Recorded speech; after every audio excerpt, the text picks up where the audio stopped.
So just welcome everybody. It's great to see everyone back together as far as we can get back together.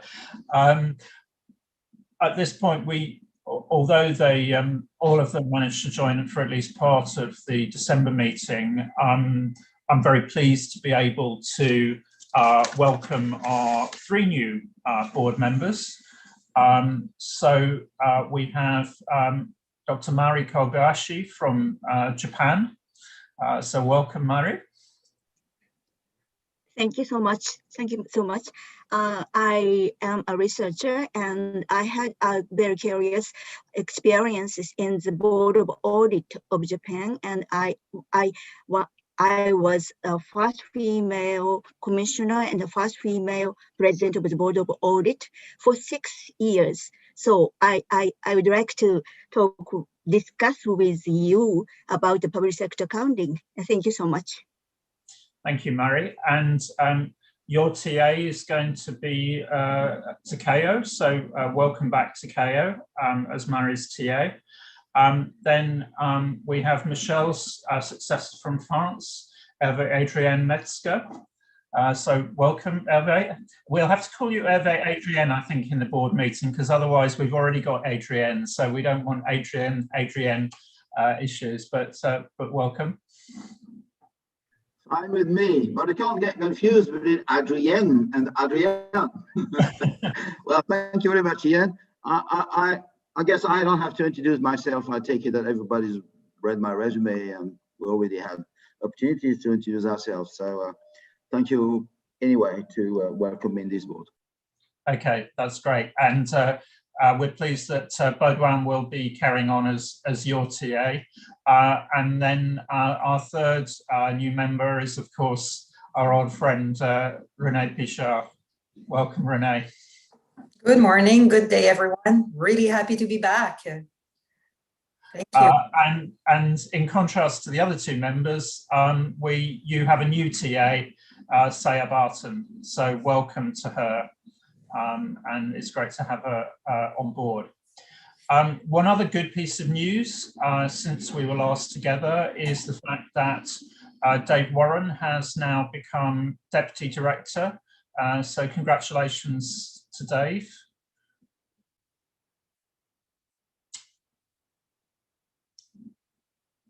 I think those are the changes that we need to record for now. Obviously, this is a somewhat strange session. It's really, if you like, akin to the sort of wrap-up session that we normally have at the end of the board meeting. A lot of work that's been done since the December meeting, and I would just like to record thanks to staff, but particularly as well to the editorial group that has done a huge amount of work on our behalf. And that was Lindy, Lucy, and Todd and their teams. So I just want to really record our thanks for the amount of work that you've done in a relatively short time, and for staff as well. So well done, and huge thanks for that. Ross, could you just take us through the sort of, if you like, the rules of engagement for today, because it is a sort of rather strange wrap-up session rather than a sort of, a more normal board meeting, and apologies to the new members joining us for this.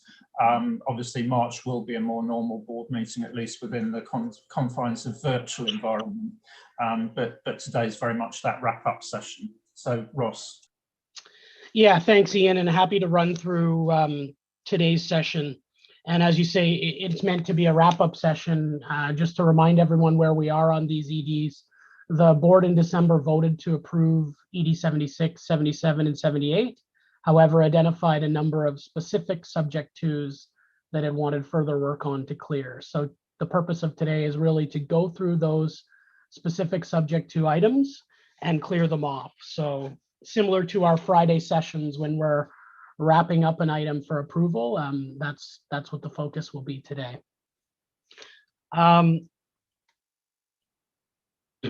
Again, to the editorial group, thanks from staff as well. It was really helpful to have a number of members and TAs helping out with the editorial process, as well as some national standard setters that have sent through some very helpful editorial comments that we'll be working through. We've received those in the last couple days, and those will go into the continuing editorial process. So coming out of the meeting today, any final points of editorial that have come through thus far or are identified and shared with staff during or after the meeting, we'll go through that normal editorial process like we do with any ED. So it's a little bit of a longer tail this time on the editorial process, but the same process we always go through, where anyone who's interested in being involved in that editorial process can let me know, work with staff on going through the EDs and checking the final editorials, which will be shown in markup. And then I and staff will go through and make sure we're comfortable that the changes are editorial in nature. I make an assertion to Ian, and then Ian does his final look and check to make sure we're comfortable that everything's editorial. And then we'll publish the documents with our supporting materials as per normal for consultation. In terms of the discussions today, there's a good set of papers focused on the subject twos. We really want to focus on those subject twos and matters of principle. We'd like to focus the debates, given the amount of time we have, on those matters of principle and discussion, and clear those subject twos so we can finalize the approvals. And again, we can deal with any editorials offline through the editorial process. And last thing, in terms of progressing the session today, I think items 1 and 2, we should be able to move relatively quick on. And I think we really want to make sure we prioritize for item 3 so that we have a chance for the board to do a page flip through the amendments to other IPSAs and make sure we're comfortable with those changes and finalize those today. I think those are the main points I wanted to highlight, Ian. Is there anything you'd like to add or throw into the discussion as well? No, I think that's a good summary, Ross. I just want to check that members are clear on the process that we're going to go through today.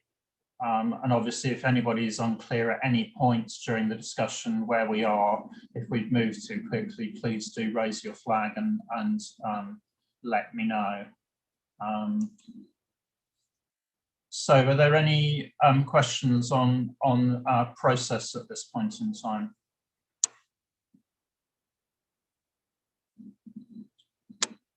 Okay. Oh, Mike. Thanks, Ian. That's really helpful. I just wanted to check though with you and Ross. Yeah, we sent through lots of editorials in the last 10 days or so, but some of them would be more substantive than just editorial. Ross, did you want me to raise those during the course of the evening, or touch base with you later? If there's substantive points that you want discussed, I think they need to be raised. But if they're purely editorial, we're happy to deal with them in the editorial process and have discussions offline.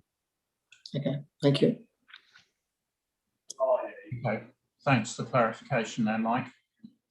Okay, so then if we move into item 1, and I think if we, at this stage, we're on paper 1.2.1, which summarizes the process that's been gone through. So if you look under the background section, 2A, there's been a consistency review.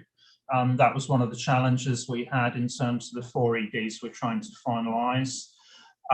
We have a specific item 1.2.3, which is the location of the disclosure requirements, so we'll come to that shortly. Then we have item 1.2.2, which we'll move to in a minute, and that picks up both the review of the BCs and the other implementation instructions to staff. So that's 2C and 2E. And then, as you'll see, there was a catch-all item, resolution of any significant issues identified during the editorial process, and there were none identified through that process. There will be an opportunity, I'll just ask the question when we get to the end of the discussions this morning, if there's anything anybody else feels hasn't actually been dealt with in any other way. So I'll ask that question right at the end. I think for now, what we do is we move into item 1.2.2 then, and we're on page 1 of agenda item 1.2.2, where staff have summarised what they've done in terms of the some changes to basis of conclusions to reflect our discussion. Can I just check whether anybody has any concerns over what's been done there?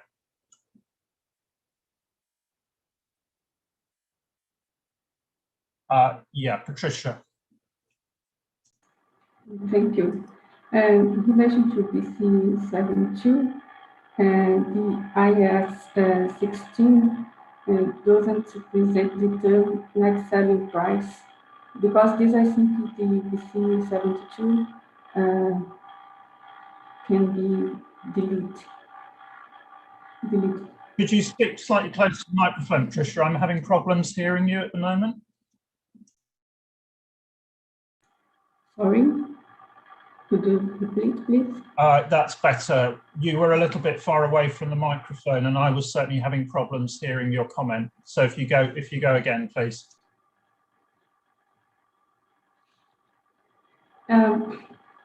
Okay, in the IAS 16, the term net selling price is not presented, because this, I think, the PC 72, it's not necessary. The term used in the IAS 16 is fair value less cost of disposal. Ammon or Dave, do you want to just come back on that? Yes, Ian. Thanks, Patricia, for the question. We have actually noted that comment as well that was raised from Australia, and we'll update the definition of IS16, because the definition that was used was the old IS16 definition. So we're going to update that definition of IS16 there for paragraph BC 72 to reflect the actual definition. Okay. Thanks for that. Thanks for the point and that resolution. Okay. So with that, we then move on to the next page, which is the instructions to staff. Has anybody got any concerns with the actions on page 2 summarised in the table there?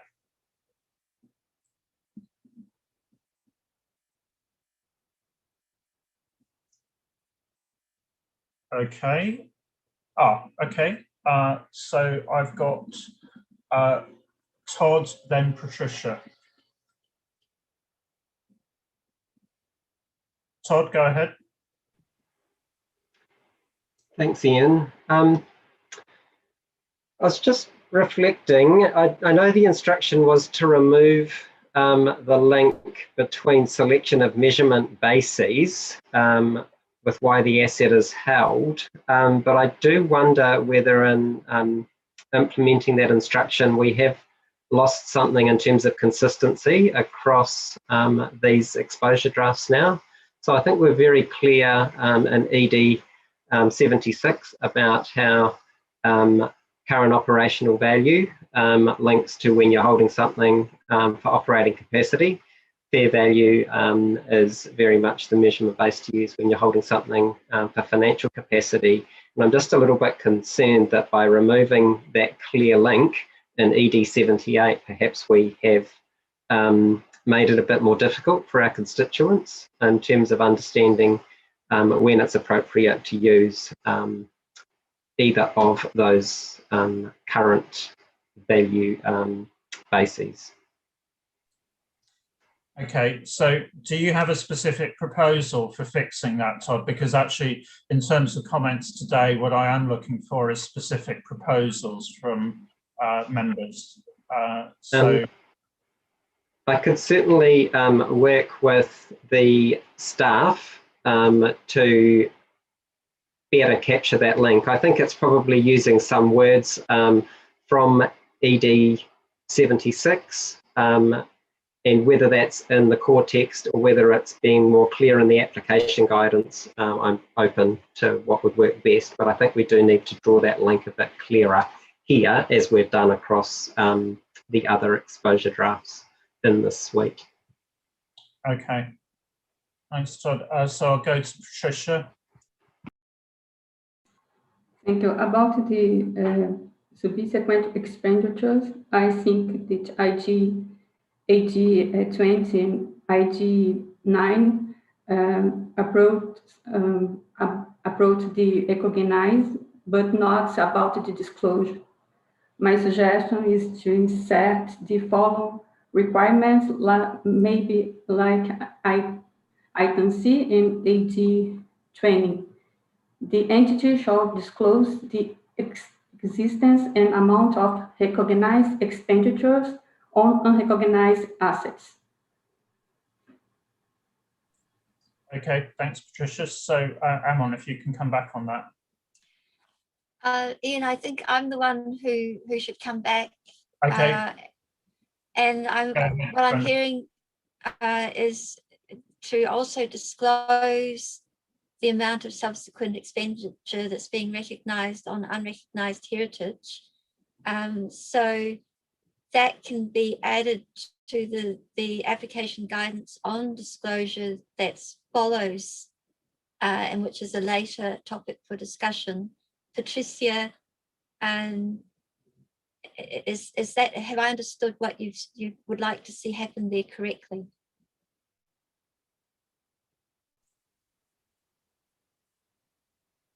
Patricia? Yes, but my question is because normally subsequent expenditure is recognized, are recognized when the asset is recognized. In this case of heritage, it's a special issue because we can have recognized expenditures on recognized assets, because this, I think it's important to disclose separately the kind of the discussion. The discussion was done in June or September about the question, and then I think it's not the issue is not solved yet. So, Patricia, I mean, recognising that we're at the stage that we need to wrap this up, the question is there a problem specifically with the authoritative guidance in the AG, which is authoritative? Is there some change in wording in the IG that would help, which is non-authoritative and could be dealt with through the editorial process? I think if there's a change that you're proposing in the authoritative material, which is something that we haven't picked up at this stage, then I would suggest that actually that is dealt with, that you ensure that that comes in a comment letter, because we can't start making major changes to the authoritative material at this stage. Yes, but the last meeting, I said about this point, and I sent the comments, and then I think it's not so, and I think it's very important to constitute the use of the information now that the value is only about the expenditures, not about the whole heritage.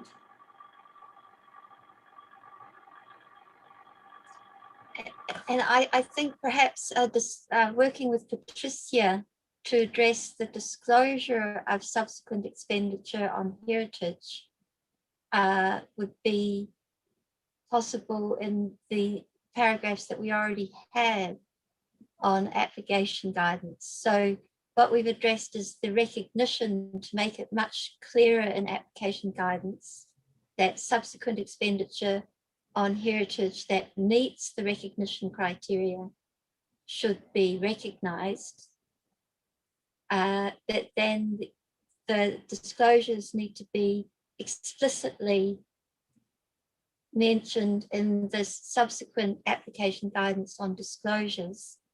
As staff, I feel that's something that can logically be done. It's a case of adding an explicit coverage. It doesn't change the substance of what's there, but it just dots the I's and crosses the T's, as we say in English. So can I have an explicit recommendation on that back before we finish this morning, please, Gwenda? Okay. Okay. So with regard to, so you will bring something back explicit in terms of that, because I want to be clear that we've cleared the proposed change to the authoritative text. You know, it's possible to work offline on non-authoritative items, but we do need to clear that authoritative text. And then we've got a consistency point that Todd's raised, and that will be dealt with through the editorial process to make sure that there is nothing substantive on that. It's actually just consistency. Okay, so I'm going to move us on then to, so that moves us through item 1.2.2 with those 2 action points.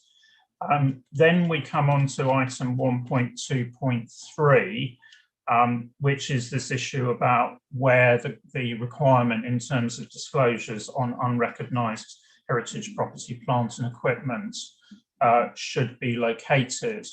And we've had 2 discussions on this in the board before, so we're not going to re-deliberate this at this stage.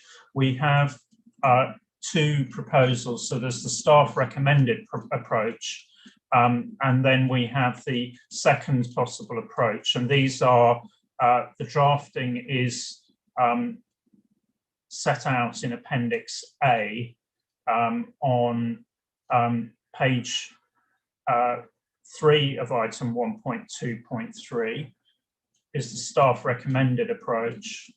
And then on page 4 of item 1.2.3 is the other approach that's been proposed. So I just want to check, is anybody unclear about the choice there? And then I'm going to ask for a show of hands in terms of who supports which approach.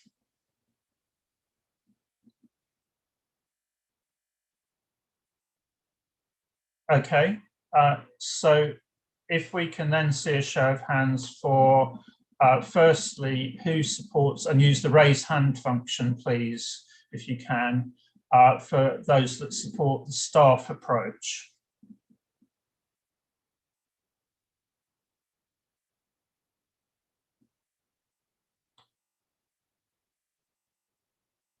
Okay, so and then can I see a show of hands for those who support the alternative approach?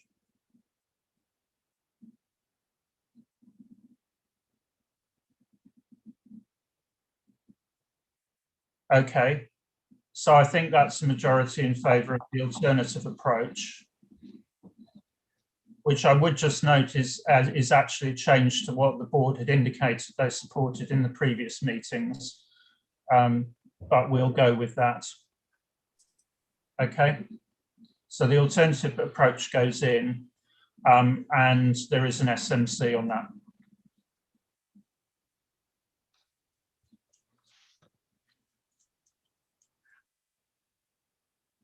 Okay, so that takes us through items 1.2.3. Mike. Private comment. Yeah. Go ahead. Me to go ahead, Ian? Yeah, sorry, thank you. So I was one of the ones that changed my mind, Ian, so I'm happy with the outcome, thank you.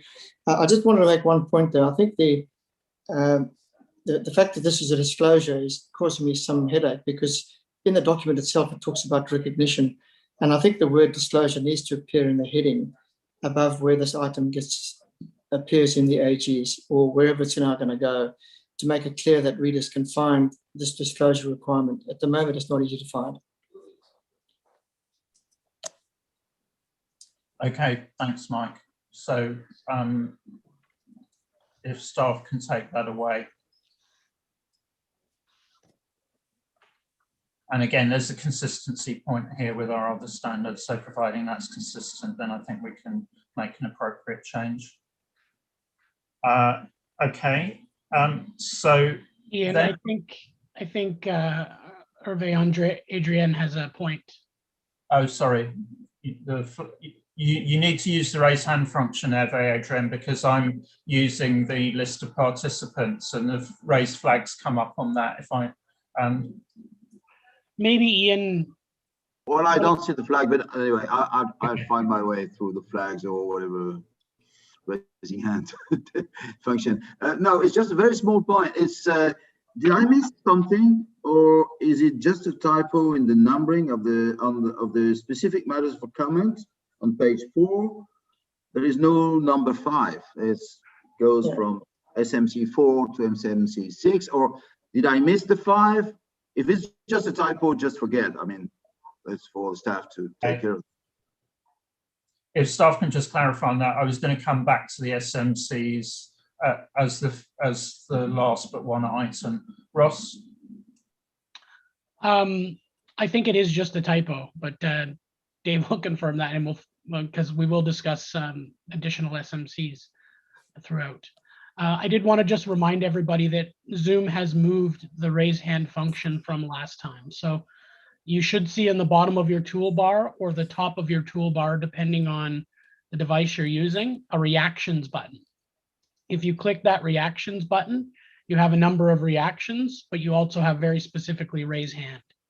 So if anybody wants to use it, that's where you can find it at this meeting. And sorry, I should have said that at the beginning.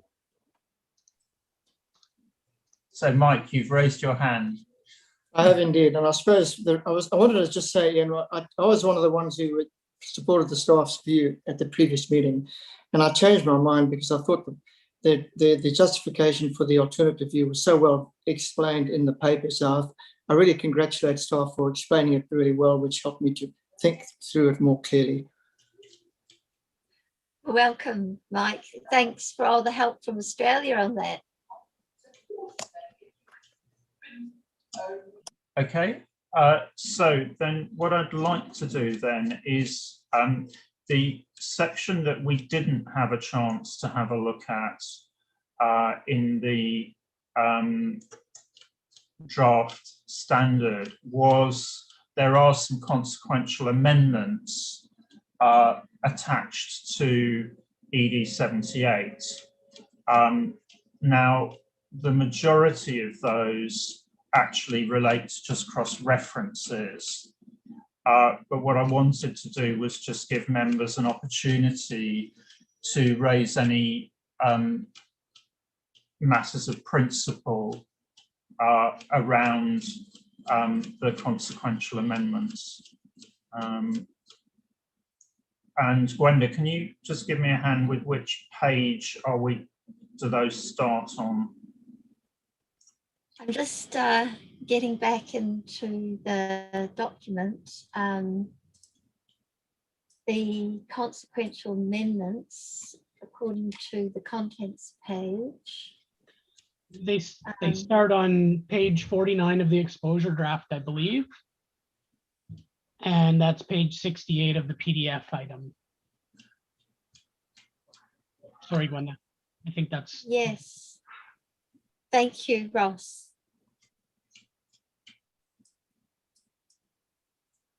So we know that we've had some editorial comments through on that, and particularly thank the staff at the New Zealand Accounting Standards Board for that.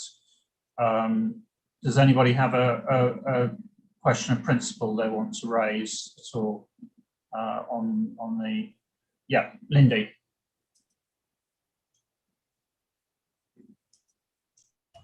Sorry, just locating the buttons to flip. Just two things, and we've sent editorials as well. Just looking at some of the changes, especially where the basis for conclusions were amended or updated in existing standards. There was an inclusion of a paragraph that said the board agreed that this still applies. So I think just firstly, from a consistency point of view, we agreed with the conceptual framework. If the BCs would remain, we would keep them. We wouldn't say, well, we still reaffirm those decisions we made. And my concern is that in a lot of those places where we put conclusions, it wasn't something specifically we did discuss. So we didn't discuss all of them. So although it's correct to say, yeah, they still remain because they're in there, I don't think you want to say that the board considered that, because we actually didn't. We left it there, so then it means it was fine to still be there. So I would take out all of those conclusions that we've added to the BCs that are in this document. And then another one that just came up, and I think we might have touched on Lindy, it. can I just deal with that one? So I think from the staff point of view, if you can check back against the minutes, and I would suggest that what you actually do with that is you actually treat it consistently with how we've dealt with the issues in the limited scope update of the measurement chapter, ED 76. And, you know, essentially there is some wording that John's been using in there. So if we need to, then use that. But I think Lindy's right. If we haven't rediscussed it and taken a decision per the minutes, if you can please correct that. Okay. Yeah. Lindy, next one. And it's probably maybe something to think about maybe near the end of this project, but in a lot of cases, we're also referring to IPSAS 17, the updated version. And I wonder if when we get to the conclusion of this, would we then renumber it, because it would help if you are comparing an older and a new version, or if we would have IPSAS 17 and a new date added to it, because I think it's fine the way it is now, but I think it will become confusing when we accept these changes, and the user would have confusion when it comes to what was in the old version, what's in the new version. So probably something to think about going forward than to address it now, but it is something we picked up. Thanks.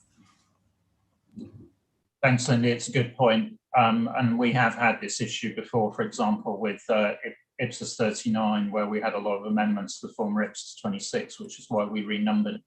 Ross, could you just come in on that, please?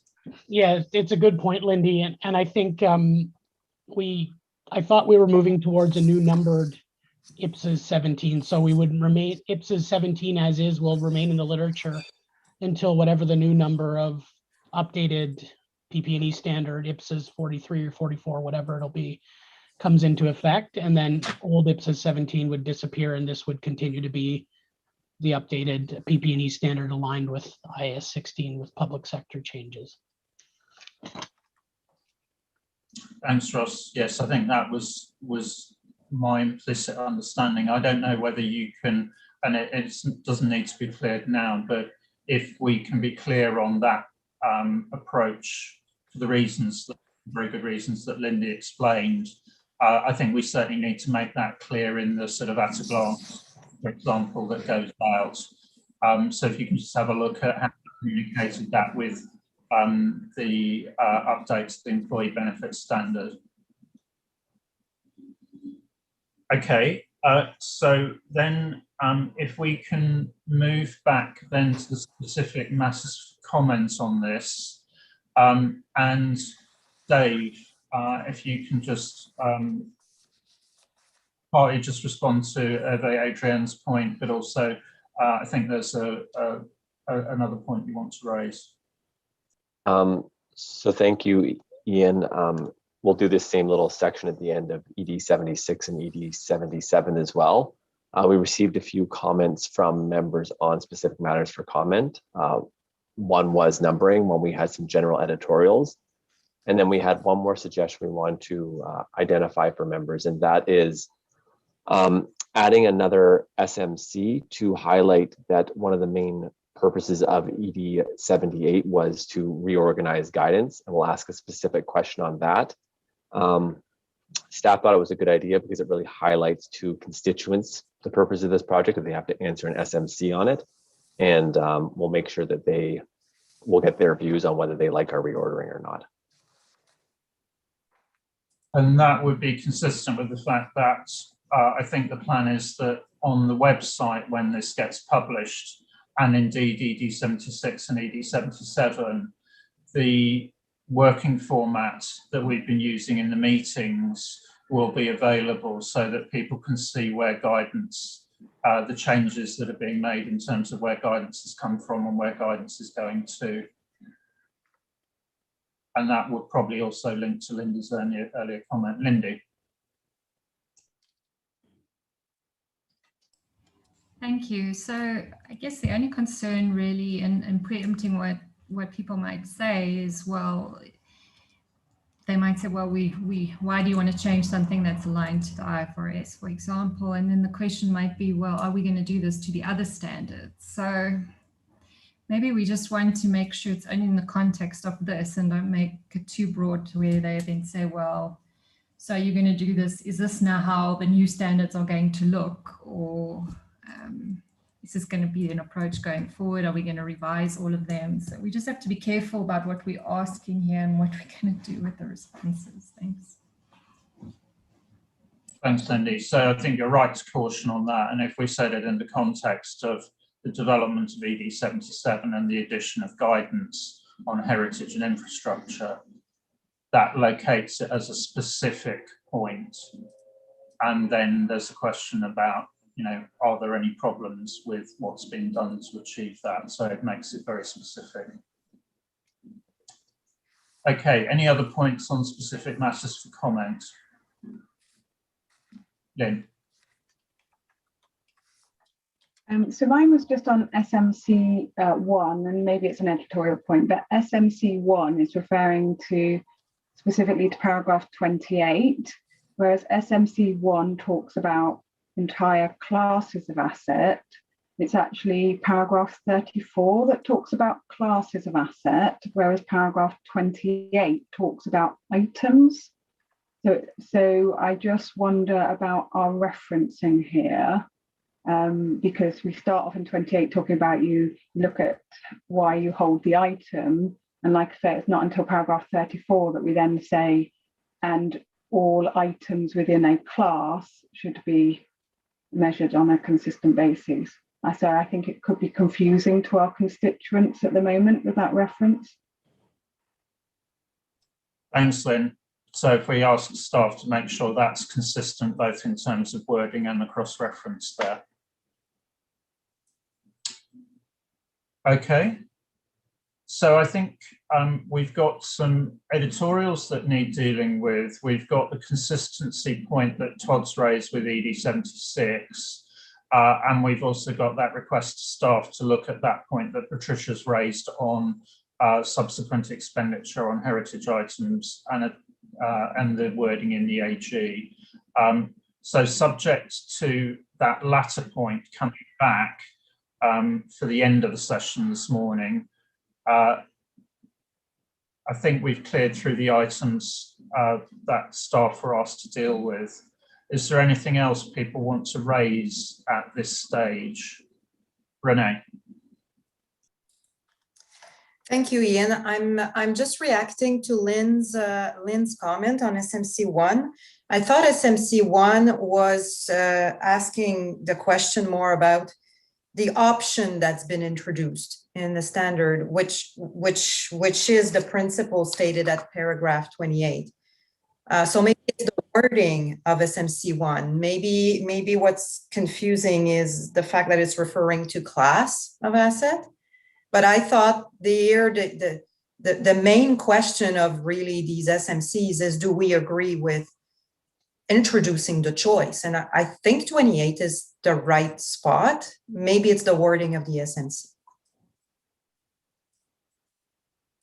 Okay, so I'll take Lynn on this, but I think then the instruction to staff is just make sure that you work offline to clear that and get that clear. Lynn.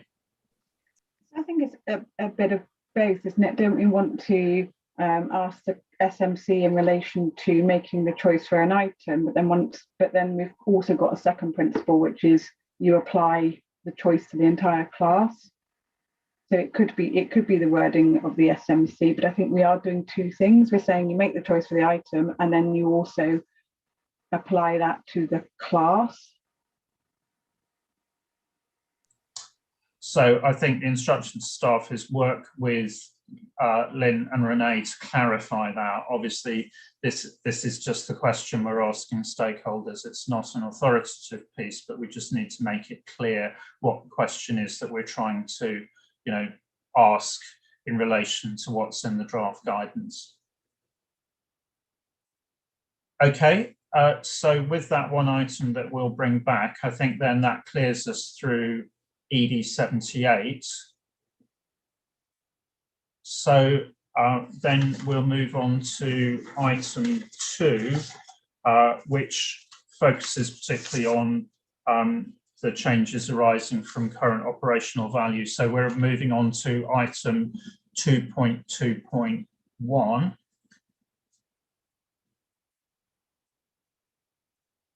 Just pause to let members get onto the new item.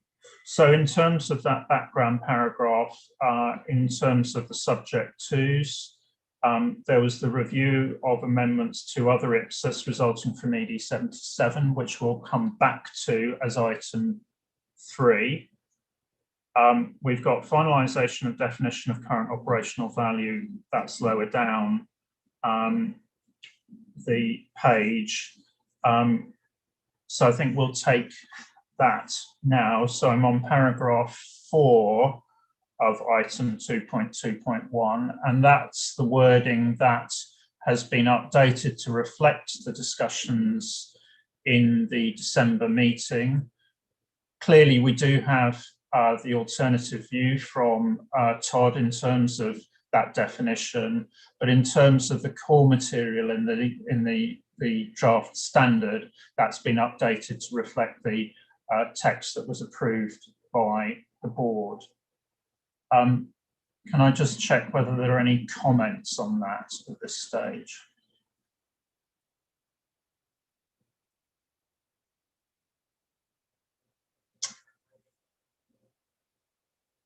Okay. So then we had the action point in terms of the basis for conclusions, where, if you recall, this was the first time we'd met this problem in terms of the update, and it was a question about how the material was arranged to indicate the new issues that we brought in, but also those points that have been superseded. And John has revised the material. We did go through all of the original material in the board meeting. So I just wanted to pick up any questions at this stage, any specific questions on rearrangement of material in that VCs.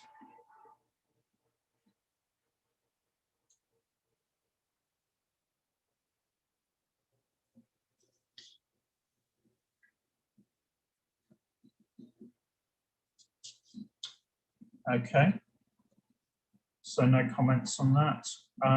We have the consistency review that's been done.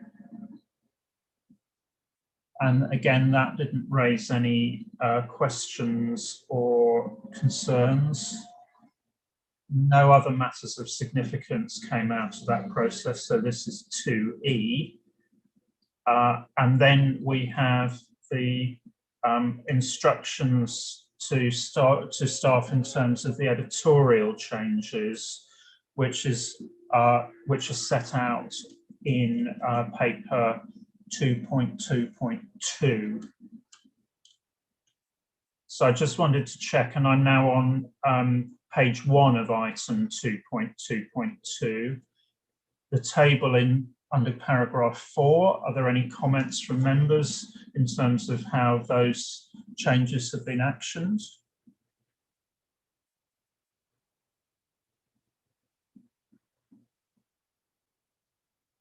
Yeah, Todd. Thanks, Ian, and it's just a minor point. I think we had made a change to the definition of current operational value, and it removed the term, where is it? I think the term is, they talked about present something or other. Let me find it.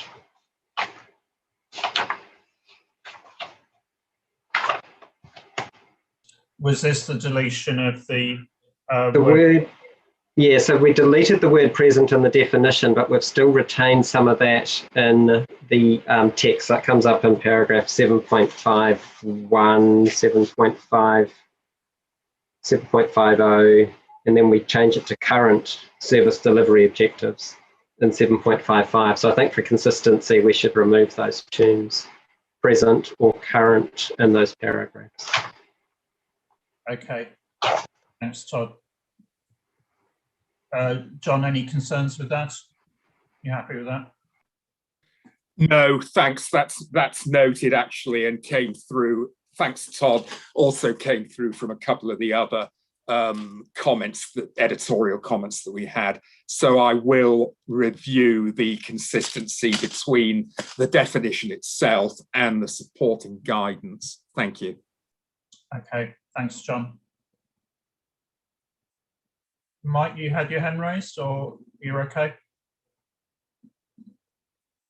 Okay, that's good. So then, Scott.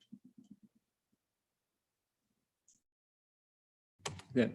Thank you, Ian. I think I'm actually on page 2 of the table, but the table continues, so I wasn't sure when you were stopping. My question is actually on paragraph. You just got to where I was going, so you're bang on time, Scott. Okay, I wasn't sure. I kind of got lost in the conversation there. So thank you. 7-56, that paragraph that was rewritten, I had to read it 3 or 4 times before I figured out what we were saying. So it may just be an editorial comment, but I think by putting that as assets are provided equivalent service potential in the middle of that sentence hurts the readability. I would suggest moving that to the beginning of the sentence. So therefore it says it says as assets are provided equivalent service potential are stated some amount. Then you have current operational value is comparable with the entity regardless of when the assets are required. I think when you split that up, I end up reading the sentence a bunch of times before I figured out what it meant. So I know it's editorial, but I think it helps the readability. No, thanks, Scott. I think that's helpful. So if you pass that over to John to deal with that. Okay, thank you. Good. Okay. Anything else on that page 2 of item 2.2.2?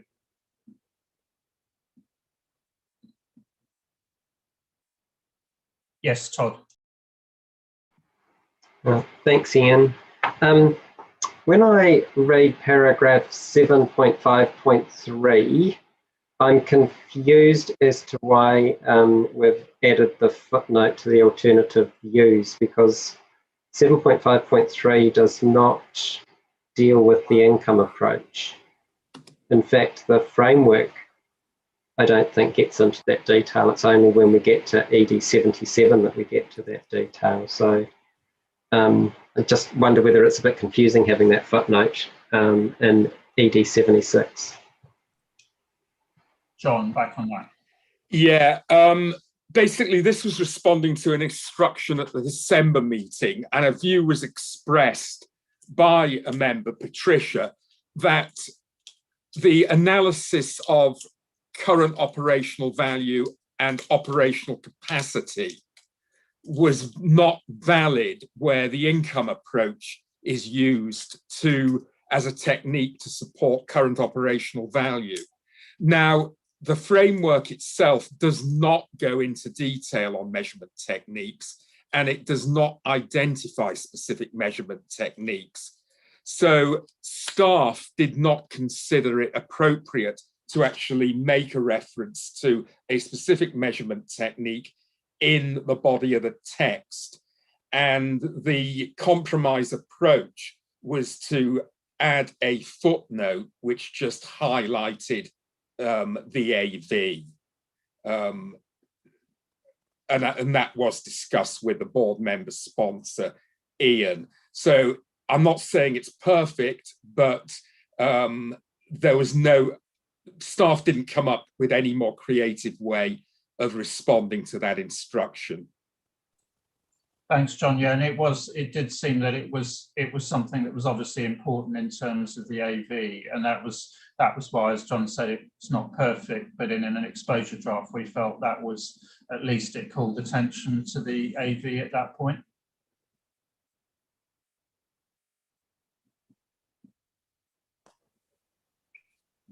Mike, are you on that? Yeah, look, I am. I suppose I had the same view as Todd, and I wasn't sure why it was needed and whether it was a correct reference or not. I hear what John's saying and what you're saying. It's an ED, but it just seems to me that footnote's confusing and doesn't need it. But maybe I didn't want to interfere with what Patricia was trying to do, but it didn't help me, I'm afraid.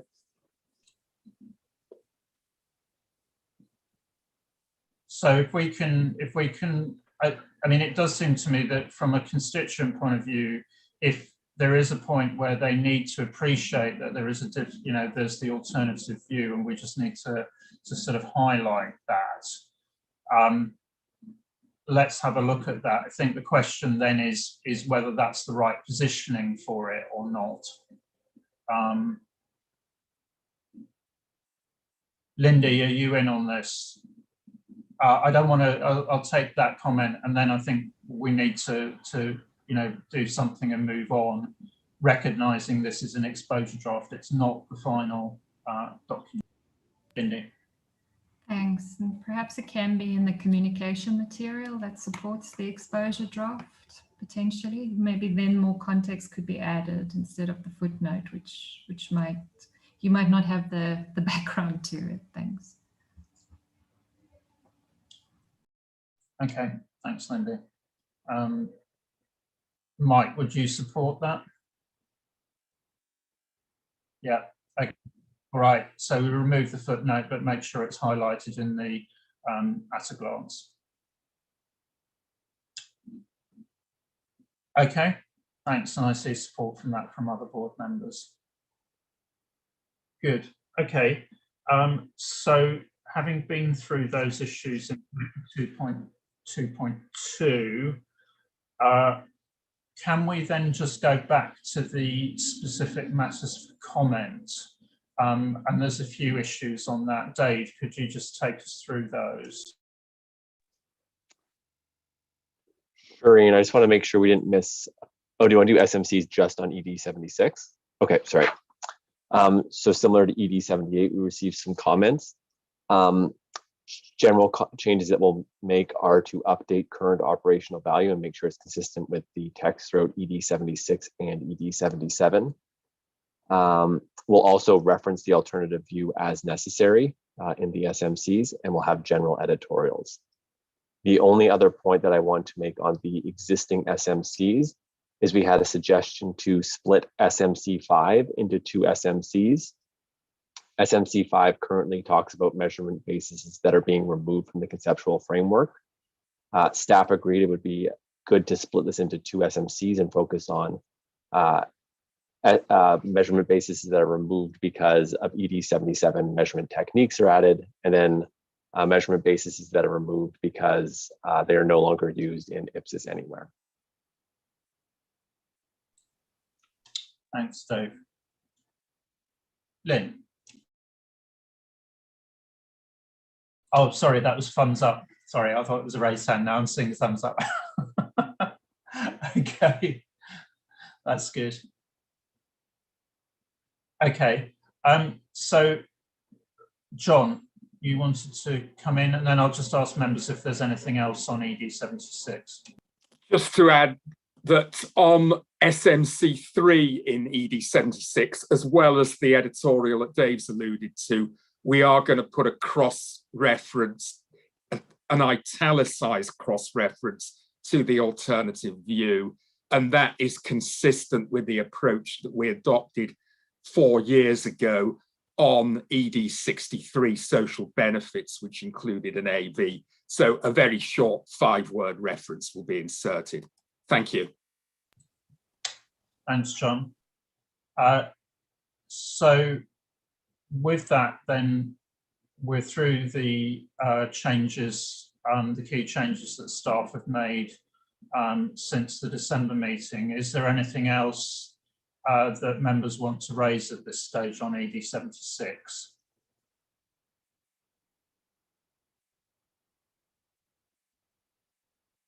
Okay, so with that, I think we've cleared the subject twos then on ED 76.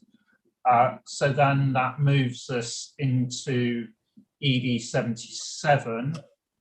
And here I'm on the editorial changes that have been made. And this is paper 2.2.3 now. And apologies for dotting around, but there's quite a lot that we're covering. So we'll deal with this and then we'll move into item 3. So can I take any points members want to raise on page 1 of item 2.2.3? So this is the table in paragraph 4 on the first page.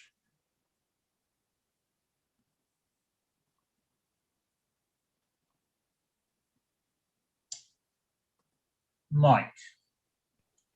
Yeah, thanks, Chip. It's just a general question. The very first, on one of these pages, there's a reference to core text.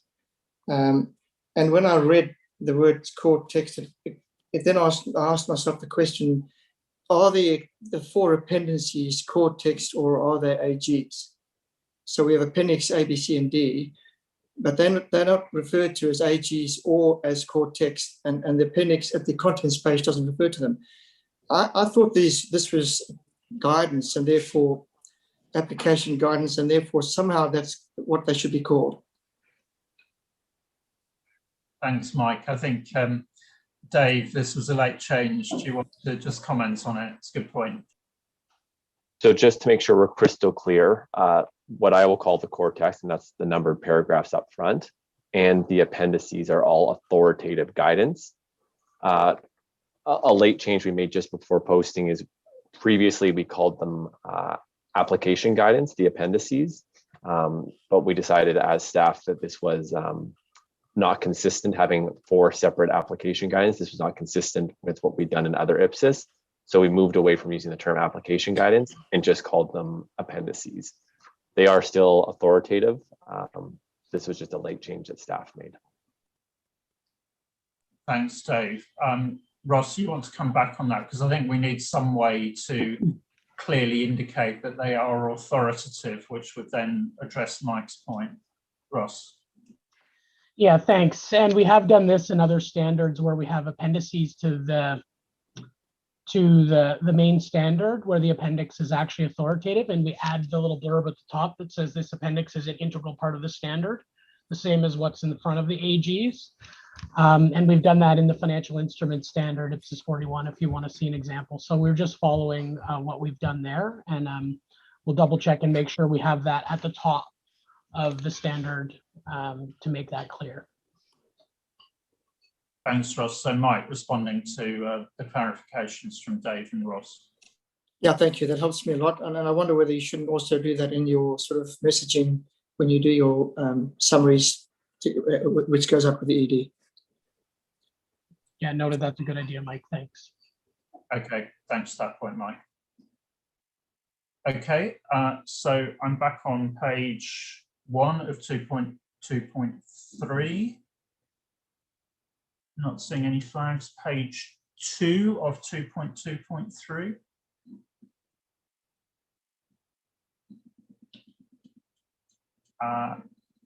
Page 3 of 2.2.3. Todd. Well, thanks, Ian. I think it probably comes up at the bottom of page 2. There's a cross-reference to paragraph B38. And when I read paragraph B38, I am a little confused by B38A and the way that it brings the the description of the income approach in current operational value, and in my mind, it's muddying the waters between an income approach and cost approach. I'm not sure that I agree with the way that paragraph 38A has been articulated. Thanks, but I'll take, Mike, are you on that as well before I go to staff? Yeah, okay, go ahead, and then I'll go to Dave on that. Yeah, thank you. And I had the same comment as Todd. I'm not sure what the answer is, but other than to suggest that the reference there to the income approach should be trying to develop some wording that refers to valuing an asset using future cash flows rather than trying to value an asset that's under construction. So that's what confused me in B38A. Okay, thanks, Mike. Dave, any immediate reactions to that? We can take that away again. I don't think we're changing anything by changing the wording. It would just be clarifying how to apply the income approach to current operational value.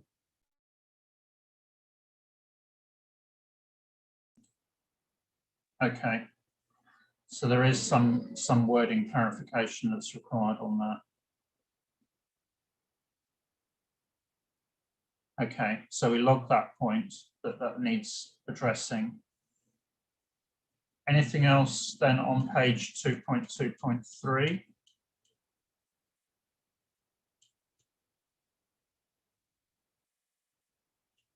Okay, so I think that brings us to the end of item 2 and would move us into item 3. What I'm going to suggest is that we take our 10-minute break at this point in time before we move into item 3. Recognizing that that section of the agenda, there are some items where we need some broader discussion. Dave, if you wouldn't mind just having a think about any drafting that you might come back and propose to achieve that clarification, if that's okay. So as before, we will take a 10-minute break now. Back at 10 past. David will keep time for us as usual. So coffee time, everybody.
1 minute.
Okay, so just waiting for a couple of members to come back. Thanks everyone for bearing with us. It's a slightly tricky session in terms of covering material in various different places, and apologies for that, but it's of the nature, I think, of dealing with these sort of sweeping up issues that we're dealing with at the moment. Just trying to see if Dave was there. Having lobbed him just to the question before we broke. Ah, you're back there. So Dave, I don't know whether you've got any immediate reaction to the point that was being raised by Todd and Mike. Then we'll move on to item 3.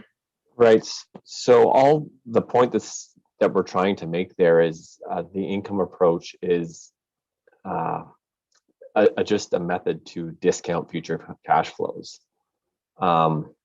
So we can be more direct in that, but the point we're trying to get across is anytime you're discounting future cash flows, you're using a present value technique. That's the income approach. And we thought it would be used more regularly in conjunction with another measurement technique in coming up with current operational value. So I'm happy to massage the wording a little, but that was the point we were trying to get across. So maybe my question would be, do other board members have views on that, or do they think that we're miscommunicating that point? I mean, it does sound like we need to be clearer on the drafting, Dave. So my proposal would be that you work with Mike and Todd on that, just to make sure that we can get that clarification. And then that just goes into the normal editorial process to make sure that there isn't a substantive change, that it's just a clarification of wording. And that obviously, as per the normal editorial process, is subject to Ross's review and the assertion to me as chair of the board as to whether there's been any substantive change or whether it's just clarification that's been made. Okay. Todd. I do wonder whether it is potentially more than editorial. There is something substantive here, because the way that I read 38A, it's saying if you're doing any sort of discounting, that only happens under the income approach. And I think when it comes to the cost approach, you could end up in situations in terms of building up a cost approach where you may need to apply some level of discounting as well. So I think that is quite substantive. If we are saying here that if you're doing discounting, that can only be done in the income approach, then I think I've got a substantively different view on this. So my view, Todd, would be that I understand your concern. I think it's a drafting issue. By getting the drafting correct, I think we don't open up that bigger issue. I understand the point you're making. So I think it's a clarification point that I think we can deal with. Okay, so I think on that then, I think, you know, we understand the point you're raising, that we don't want to open up that broader question. So we just need to make sure the drafting is clear. Dave, if you can work with Todd and Mike to make sure that clarification comes in, and then that will just be one of the edits that goes through the editorial process. Okay. Good. So let us move on then into item 3. And this is recognizing that compared with the items we've been dealing with up to now, which are essentially the, you know, just putting to bed items that have already been addressed, that there are some somewhat more substantive discussions that need to be had, you know, in terms of how these areas have been dealt with. Todd. Were we going to deal with the specific matters for comment on AD 77? Yes, yeah, we'll come back and consistent with the way we've done the previous items, we'll address the paper and then we'll come back to SMCs and I'll ask a question again at that point. Okay, thanks. Okay, thanks for that clarification. So, Dave, over to you as the author of the paper. So I don't have a whole lot to say on the process. I think, as Ian said, it's clearly laid out in the paper. We followed the same process in identifying amendments to other IPSAS as Joao did with ED 75 and Amon and Gwenda did with ED 78. The wrinkle that we ran into was, and we knew this going in, we had to write 3 issues papers on fair value, other measurement basis, and disclosures. And that's where we want to spend time with the board. So I think we're moving right into fair value. And this was actually an easier process than staff envisioned going in. And that's because the IPSASB made most of these decisions back in June. So this really was just a cleanup process for staff and identify any areas where fair value was used, where the IPSASB didn't decide in June that it was the appropriate term to use. The only other point I'd make, and this is where the 2 exceptions were with IPSAS 13 and IPSAS 32. IPSAS 13 was already decided back in September, but in the case of IPSAS 32, we decided to retain fair value, but not use ED 77 fair value. And the reason for this is, and it kind of flowed through the other 2 issues papers, staff set a pretty high bar for making changes in other IPSAS, and that's because we wanted to focus our constituents on ED 76, 77, and 78, the changes we were making, and not a plethora of other changes. So ultimately, that's why we decided not to make the change to update the definition of fair value in IPSAS 13 and IPSAS 32, and we would just retain the old definition of fair value as currently stated in those standards. Okay, so just before we move into the fair value discussion, I just want to check that everybody is content with the process that you've outlined in agenda item 3.2.1 in terms of how you've approached it. Any comments on that? Yeah, Mark.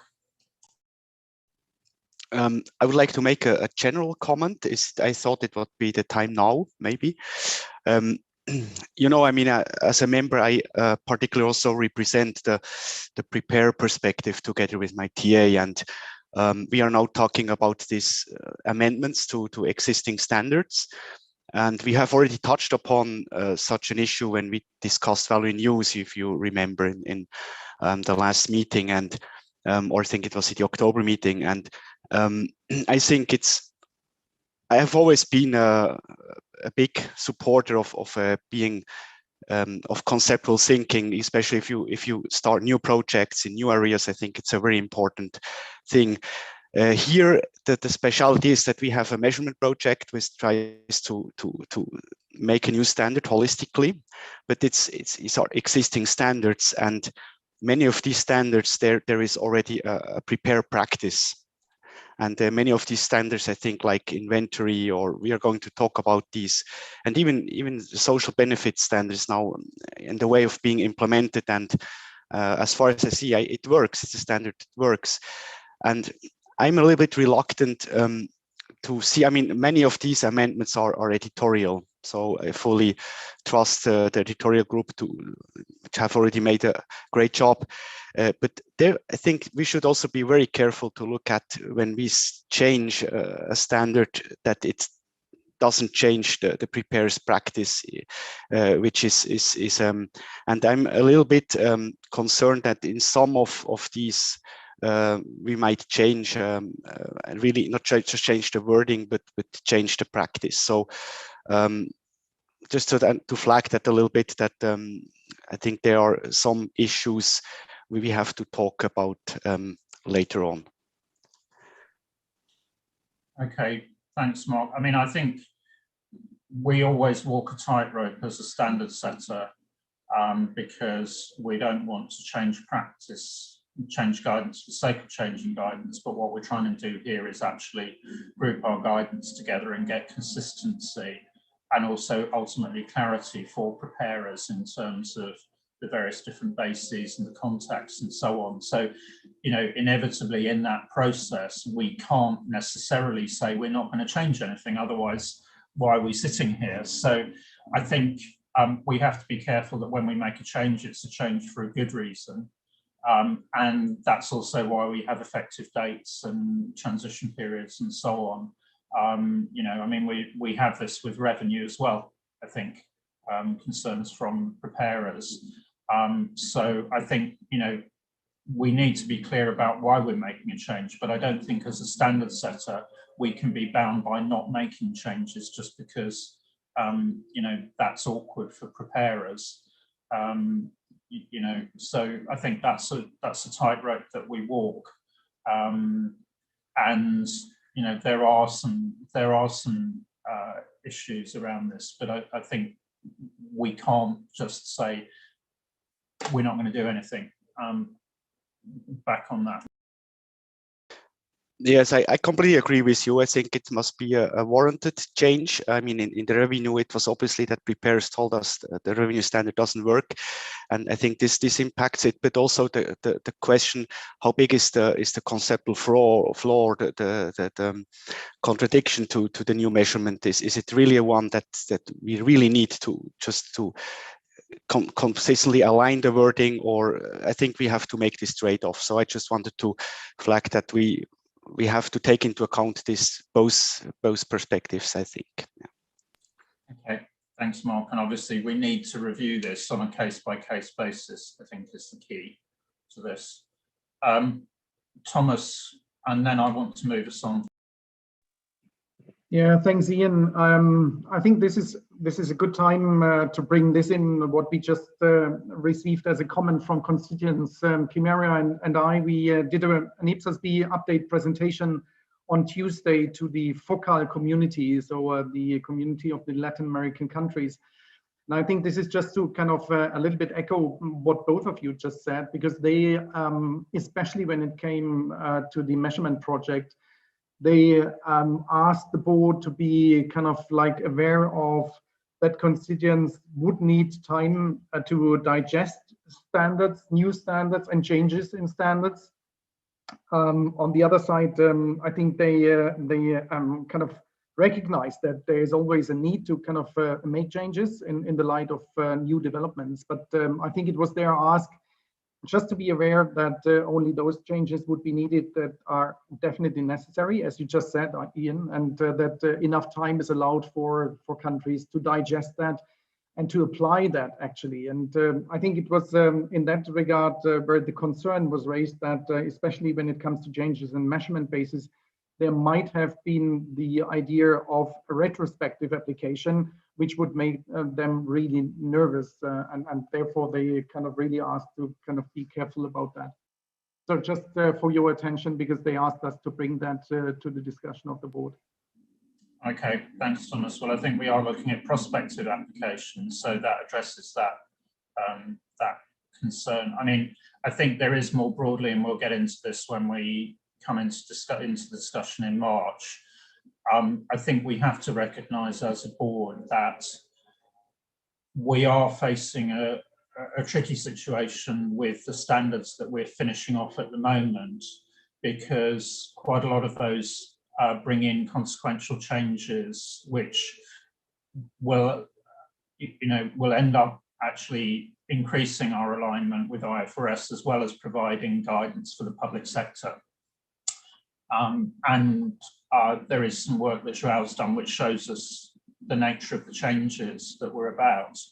And what we're really about is actually providing a much better, more integrated suite of standards which will help our constituents going forward. So there is a kind of balance between those who are already using the standards and those who will be using the standards in the future. And it is tricky, because in a sense what we're asking is that our existing users bear with us as we improve the suite of standards, which will give a better suite of standards going forwards. But it does mean that that's a tricky balance, and in that we are facing, because we're dealing with what I sometimes call the hump of the big standards that ISB issued maybe 5 or 6 years ago, that we are ourselves bringing forward changes to standards, a quite significant number of those changes at the same time. And I think we have to recognise that was a consequence of the projects that were committed to back at the end of 2014. This was always going to happen, but it's now becoming more apparent as we actually, with these exposure drafts, we actually will have completed the suite of exposure drafts for all the projects that the board in 2014 approved. They will all have got to exposure draft stage. So going forwards, I think we probably do have to think about, okay, what's the cumulative impact of all of these? Maybe we need to think about effective dates in the context of leases, financial instruments, and also the revenue standards, and put those together and say which ones will make big changes and which ones, they're more likely to be changes by exception. So I think that's just the landscape that we face, and we will need to think about that. And it may come into the choices we make about, do we pick up some big ticket projects, or are some of them more post-implementation reviews and things like that? So I think those are the sorts of discussions we'll get into in March because of that. Ross, and then I do want to get us into the specific discussion. Yeah, just a quick point from me, and just to echo your point, Ian, is we will think about all of these standards and their effective dates and make sure we're giving appropriate time when we're finalizing them, because there will be a number in the next couple of years, and we have a guideline and due process to give 18 months or more. And in the last couple of years for bigger ones, we've been giving more, 2.5, even 3 years, and we've extended dates. So we've been very sensitive to that, and will continue to be as this package comes out. And just again, following on Ian, putting down a marker is, let's remember this discussion when we have the work program discussion in March, when we're trying to prioritize the projects we put on, because inevitably we're going to get a push to take on more projects than we probably should. And we need to remember both sides of the coin here when we're making the decisions on how to allocate our scarce resources and the resources of our constituents. So we're going to need to be flexible there when we decide what we're going to add in the future and commit ourselves to. Okay, thanks. So I think that, to be continued in March and then on in June. Okay, so Dave, you started to get us into the discussion on fair value and what's been proposed there in paper 3.2.2. And as you rightly said, we have had a look at this earlier on, I think both in June and in September. Staff brought papers, so this is pulling that to conclusion. And obviously we do have that tension with the discussion that we had on leases back in December, and we chose with ED 75 to keep the existing definition of fair value, which is actually very much in line with our old market value definition. So on that, then Dave, anything else you want to say before I open the floor for comments? And really here we're on I think the appendix A, which goes through standard by standard? Nothing from me. I got ahead of the discussion. Okay. So really what we've got there is the 2 pages, page 2 and page 3 of that paper 3.2.2, which the sort of third column actually gives you the staff recommendations on fair value and consistency with the new definition we're bringing in with usage in the standards. And Dave's highlighted that there are those 2 cases where it gives us a problem, but otherwise no change recommended. Any comments or concerns with what staff are proposing there in terms of fair value? Yeah, so I had Mark first and then, sorry, the hands are going up and down. So I've got Lucy and then Camira and then Lindy. Okay, so Mark, and I'll take the round of comments and then go back to staff on this. Okay, it's about the IPSAS 32 and the proposal to leave their fair value as it is. I mean, obviously IPSAS 32 won't change, so this is not the preparer issue, but I ask myself, I mean, also coming back to what the CAG has said or others, that fair value, if we talk about fair value, it should remain fair value. Do we really need to keep this word fair value in IPSAS 32 or not create a new word? Because I mean, the fair value represents the portion of the payments paid to the operator. I mean, this has absolutely nothing to do with the definition of fair value in my view. And wouldn't it be the best way to make a new word?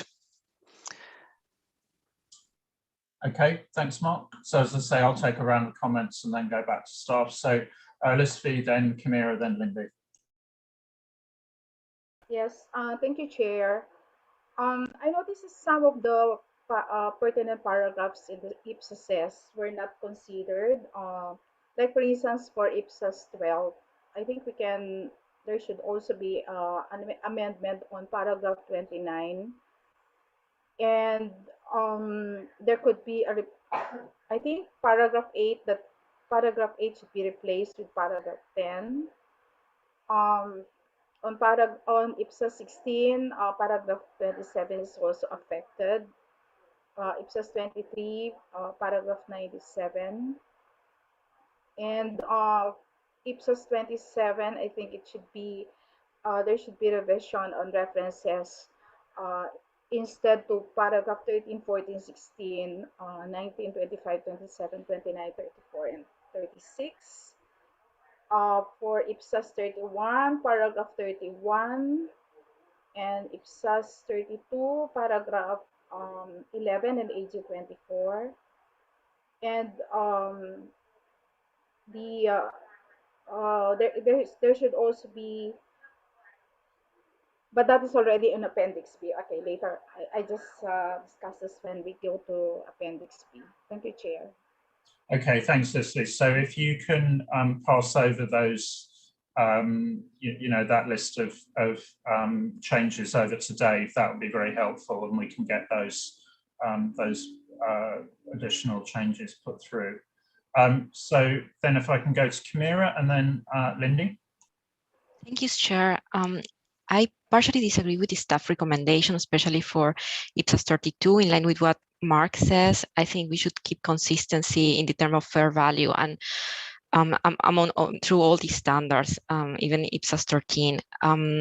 The other point is that our constituents, especially after this FOCAL update, IPSAS update, they are looking forward to, so what the expectations are is that we provide guidance on techniques. So maybe a solution is that instead, for the case of IPSAS 32, that we are providing a definition for fair value, maybe do not refer exactly to the measurement basis, but rather to a measurement technique, because that is what we are supposed to give in our standards. So they are looking for that. So that is my comment. Thanks.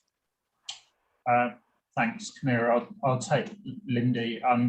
Just by way of, I mean, I as a personal comment, is I very much understand what Mark and Camira have raised, and I do wonder whether we we have an issue that we've created by accepting the old definition in ED 75. And personally, I wonder whether actually what we haven't got is exactly what you've just articulated, Camira, which is essentially market approach is a technique. And if you look at the definition, that's really what we've got, and it sits underneath the newly defined fair value basis. So I had suggested offline to staff that they might want to think about that in the context of bringing comments, what we comes back on ED 75. So we may want to, and I'll take Lindy's comment in a minute, but we may want to sort of, if you like, hold that one pending comments back on that we get on leases, and we might fix both those when we get that back, because I do think that consistency point is quite important. Lindy, and then back to staff.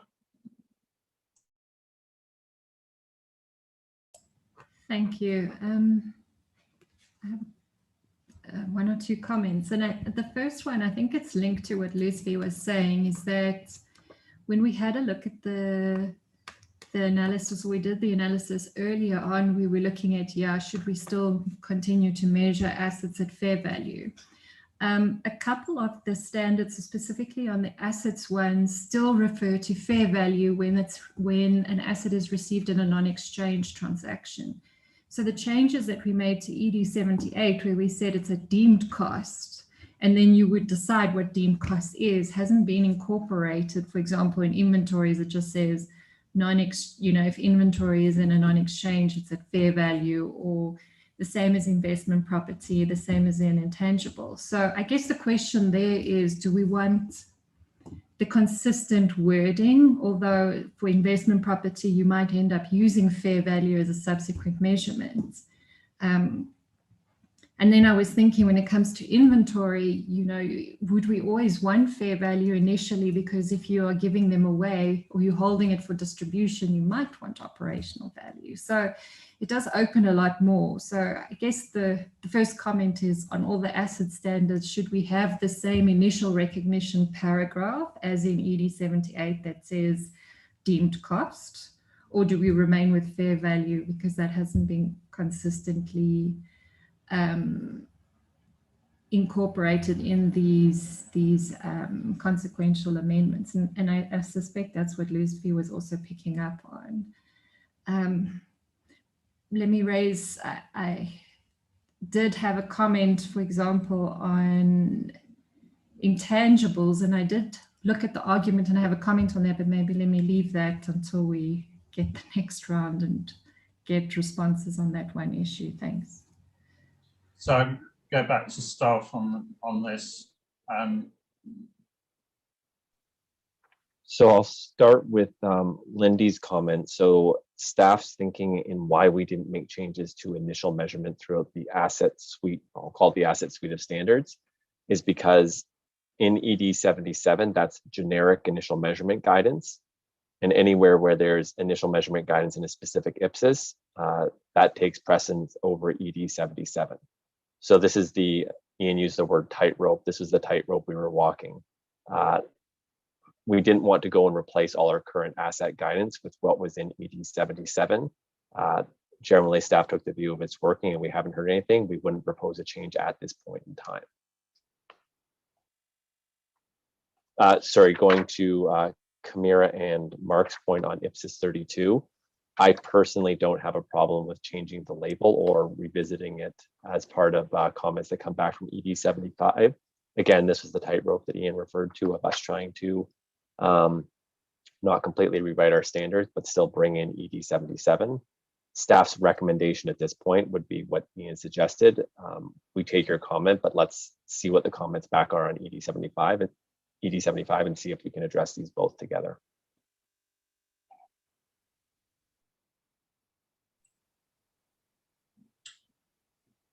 Okay, so if we just pick up the comments on leases and IPSAS 32, are members content that we wait and see what comes back on ED 75, and then we deal with the issue consistently between the new leases standard and IPSAS 32?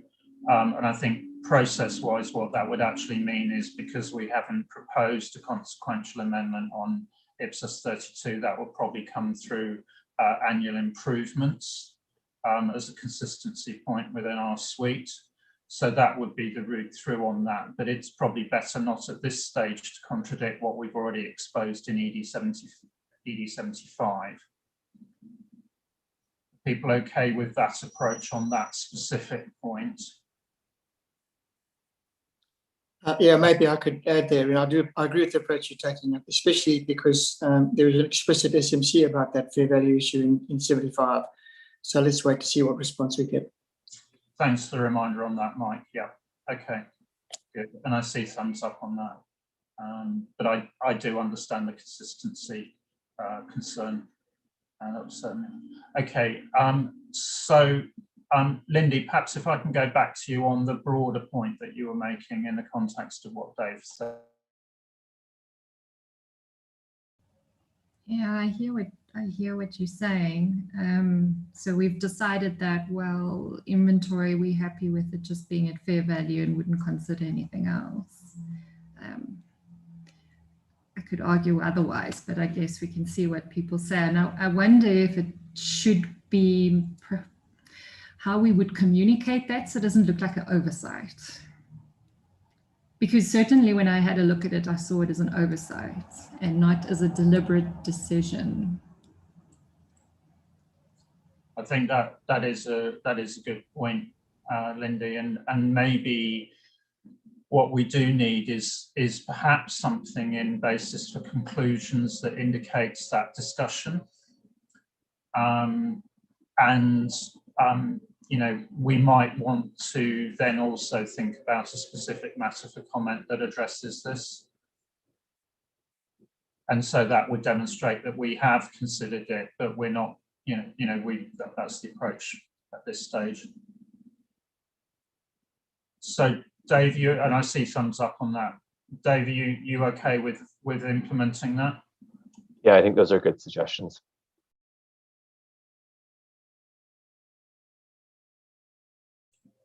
Okay, so any other points on the fair value section? Okay, so Dave, move us on then to the next paper, which is 3.3.3 on the other bases. So I don't have a whole lot to say on this. I think the discussions, I don't have a whole lot to say on this. I think the discussions that we've been having so far frame the challenges staff had with this paper. We identified two standards where measurement bases exist that weren't identified in ED 77, IPSAS 12 and IPSAS 33. And we recommended retaining those measurement bases for the exact discussion we've just been having on fair value. But happy to hear any comments or thoughts from members. Okay, thanks, Dave. Comments? Yes, Lindy. Maybe I'll ask a question because Dave probably thought about it and has a good response. I didn't quite understand the IPSAS 33 analysis and then what actually changed. So the analysis says we'll keep current replacement cost in IPSAS 33. Then in ED 77, we say that for your opening balance sheet, you would use IPSAS 33 to determine the values. But then in the consequentials to IPSAS 33, we use current operational value. So I'm not sure when you would use current operational value then in IPSAS 33, or is it just for PPE? Okay, thanks, Lindy. So back to you on that one, Dave. So good question, Lindy. We had thought about it. Maybe it wasn't articulated very well, and maybe a BC would help with this. We retained replacement costs in IPSAS 33 because on adoption, I think it was for either investment property or inventory, it allows that you can use that as a way to recognize either inventory or investment property on your books. So we thought it was important to retain that option.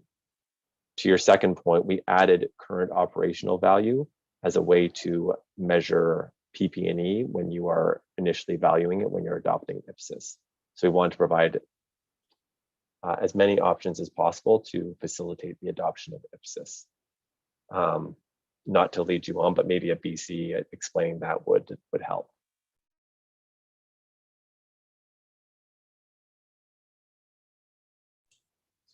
Sorry, Dave, not to labour the point, but then is that consistent then with the way we've addressed things in deemed cost discussion? Yes, so in deemed cost, like it'll be early in the deemed cost discussion, we indicate when there's initial measurement, we look to IPSAS 33 as well. So we do have an explicit reference to IPSAS 33 in ED 77. Okay, I think that would help. So then I've got Mark and Patricia.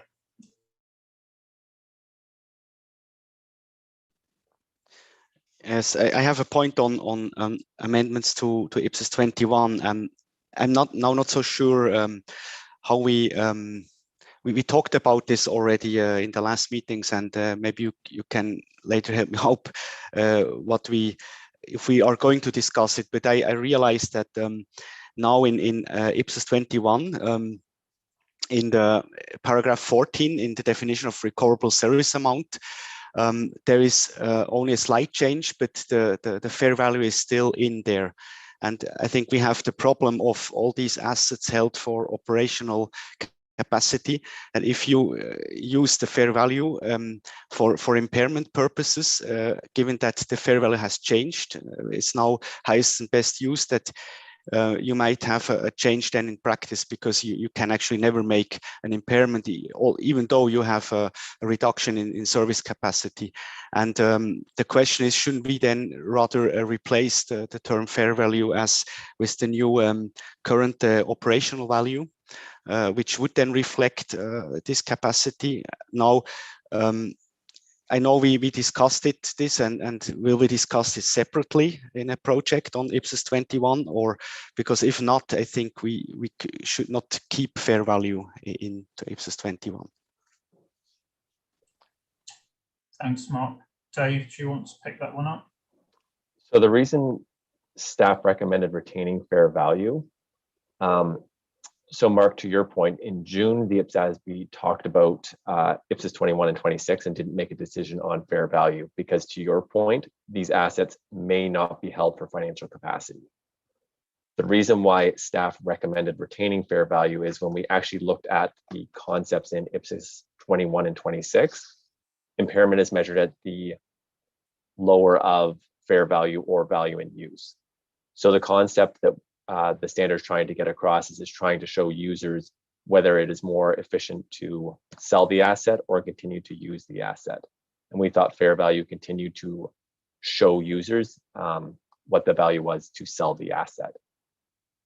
And value in use represents the other side of if you're continuing to operate the asset.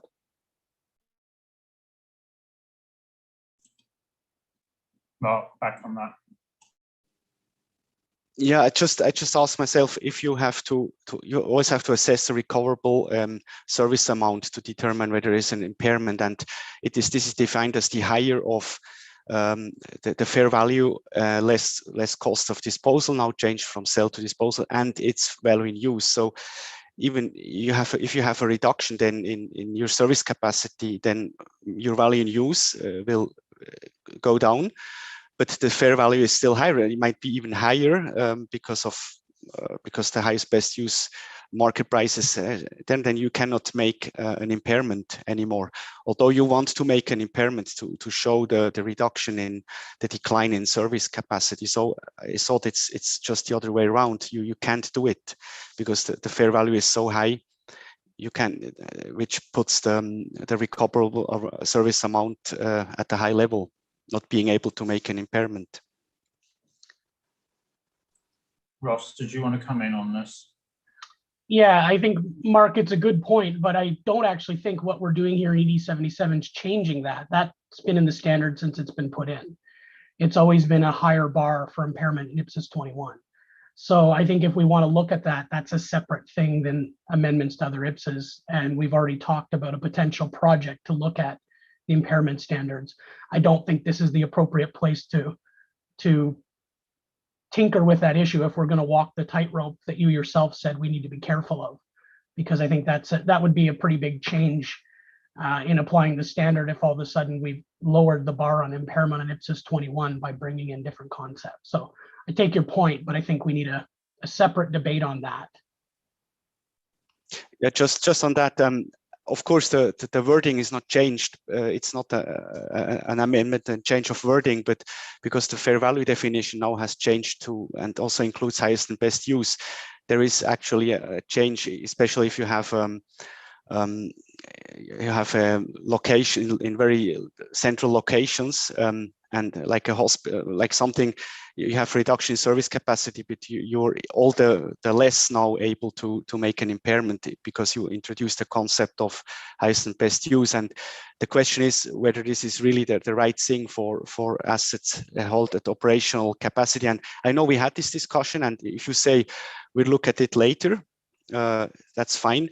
But as of now, I think we change now the practice because fair value has changed. It's now more or less aligned with IFRS 13. So, Mark, on this, I think we had said very clearly that we would not deal with this in this project. And I think that was why the proposal was that a limited scope project on the impairment standards, particularly 21, would be timely. So that should be on the list of our projects. But again, I think you partly have to look at how that would fit in with implementation periods. You also have to look in with the fact that, you know, yes, we have changed the definition of fair value, but this is something that impairment you need to look at on an ongoing basis.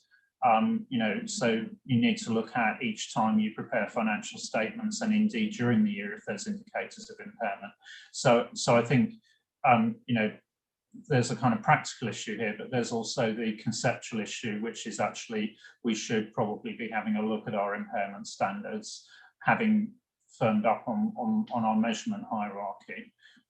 So I think, you know, probably in terms of today's discussion, what I propose is that you know, we don't take it further here, but that we do actually say, look, for the sort of reasons that you've outlined, there probably is a need to actually propose a review of our impairment standards.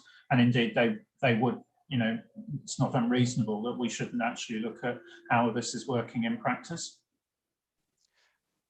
That's fine. That's perfect, because we also have this value in use issue. We said we won't change it because of the conceptual framework. So I think if we really look at IPSAS 21 in a separate project, this is highly appreciated, and then we can look at it from a holistical perspective once the measurement. I'm okay with that. Thank you. Okay, good. So if we say that's definitely on our long list of projects for consideration for addition or proposal in the work programme. Patricia and then Lynn. Thank you. My concern is about the replacement cost in both IPSAS 33 and IPSAS 12. Because replacement cost is an alternative for measurement specialized inventories and or investment property, or specific inventories in the public sector. But replacement cost is a method of cost approach, and cost approach can be used as a technique for fair value or current operational value. So my suggestion is to clarify the relationship between replacement cost and the base, and indicate that in this case, replacement cost is based on the current operational value. Maybe do this in the EG 77, I'm not sure, but insert the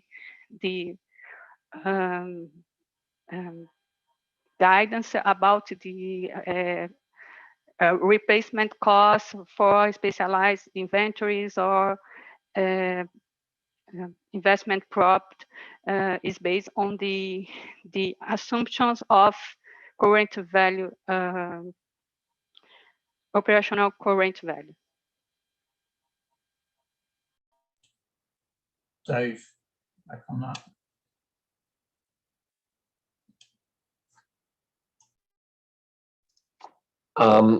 Thanks, Patricia. So I don't necessarily disagree conceptually with what you're proposing.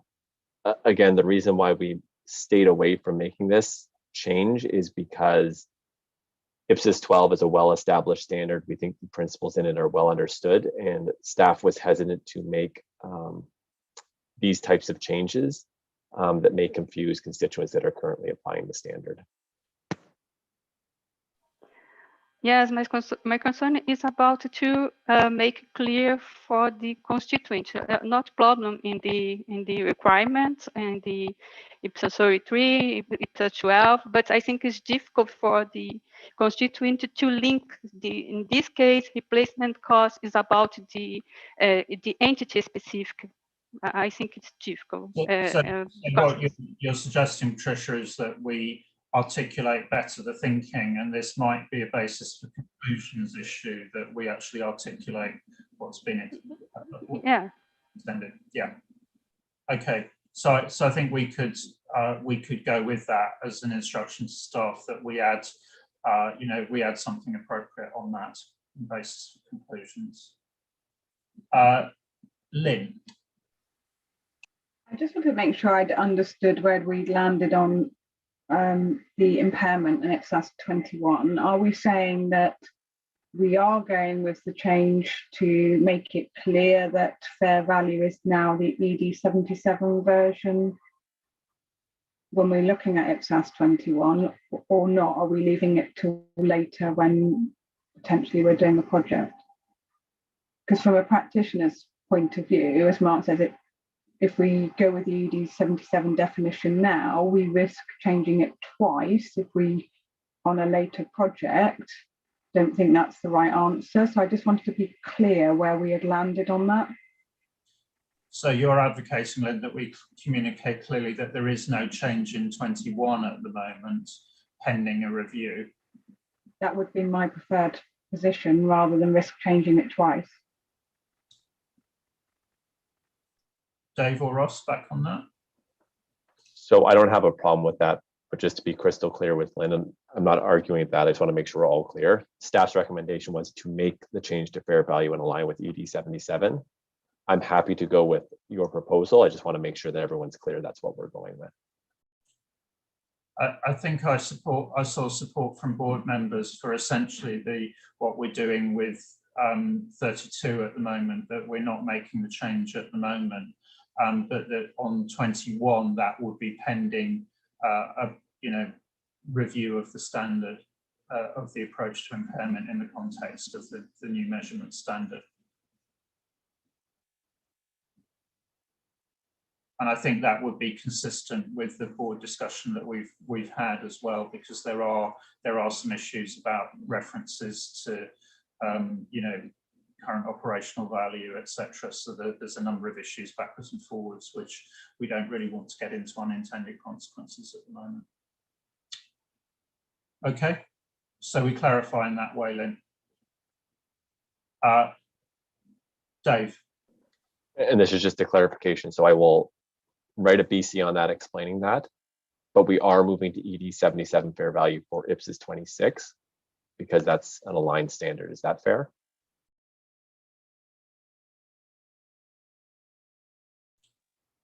That seems reasonable, yes, and remembering that 26 is actually dependent on cash flows and so on, so it's in the commercial environment. It's our public sector specific standard 21, where we think we need to go back over that and have a proper look at that.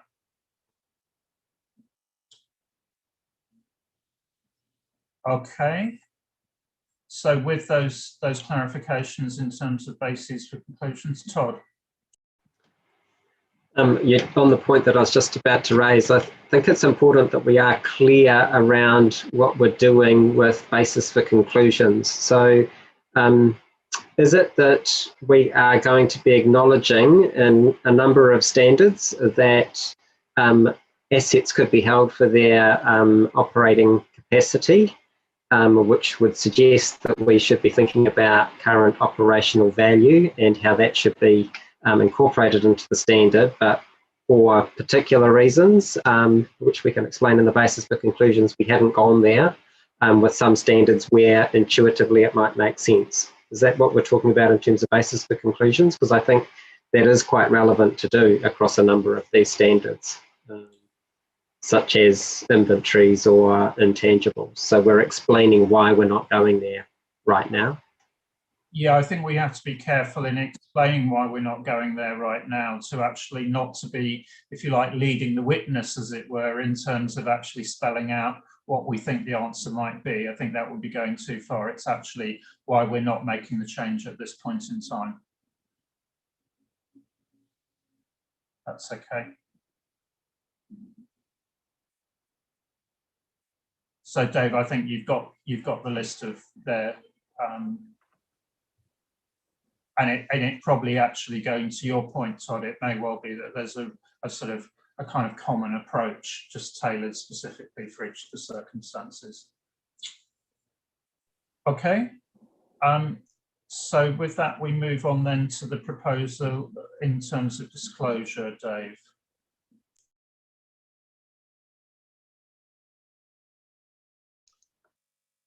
So with regards to disclosures, again, it's interesting because it's the same discussion we've had on the past 2 points. It was the tightrope we were trying to walk.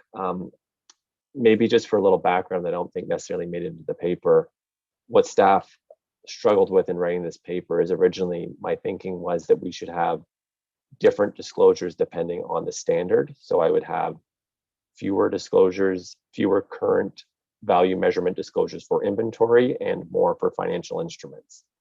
The challenge I had, and the reason why I say it was a struggle and why I went the other direction, is I found it difficult to support why that was an appropriate direction to proceed in. I thought it was more supportable to have consistent current value disclosures throughout all of IPSAS.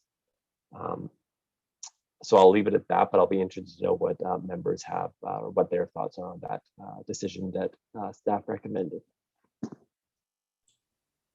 And just to underline that you base those on the IFRS 13 fair value approach. So it's a consistent principled approach that you're proposing rather than a sort of ad hoc approach. Okay, so open up for comments from members. Lynn. So I don't think you have got a consistent approach with this split that's been introduced between recurring and non-recurring, and a differential on that basis. I didn't therefore support the differential in disclosures based on recurring or non-recurring. I felt it was an arbitrary cut and divide, and I thought it would be difficult for practitioners in all cases to know if they've got recurring or non-recurring, particularly non-recurring. I just think it adds a layer of complexity in judgment. So I felt you should have gone consistently without that distinction. Okay, I'll take a round of comments before going back to Dave on this.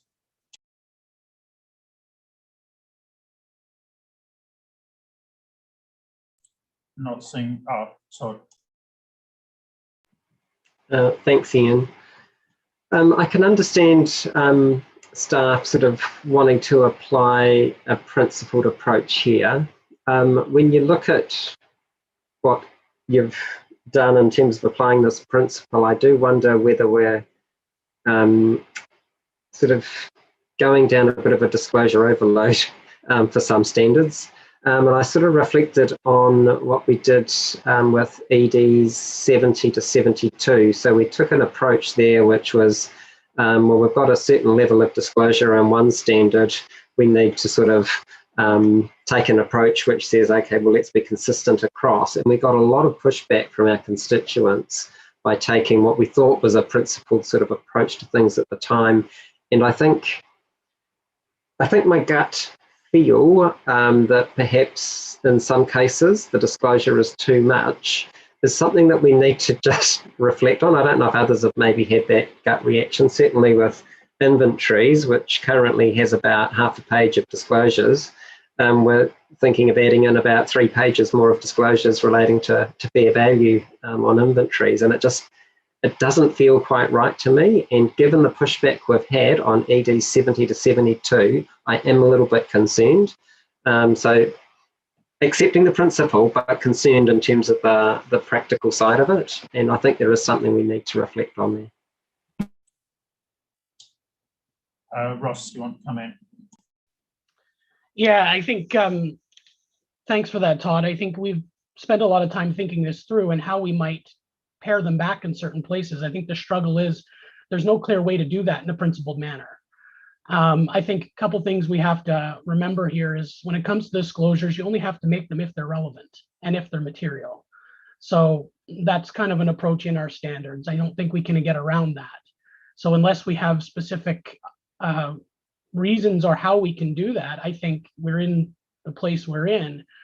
I kind of have a different view on ED 70 to 72. We might have got pushback from constituents, but I would actually say that's quite helpful in hearing because their pushback helps articulate where you might change things in the final standard.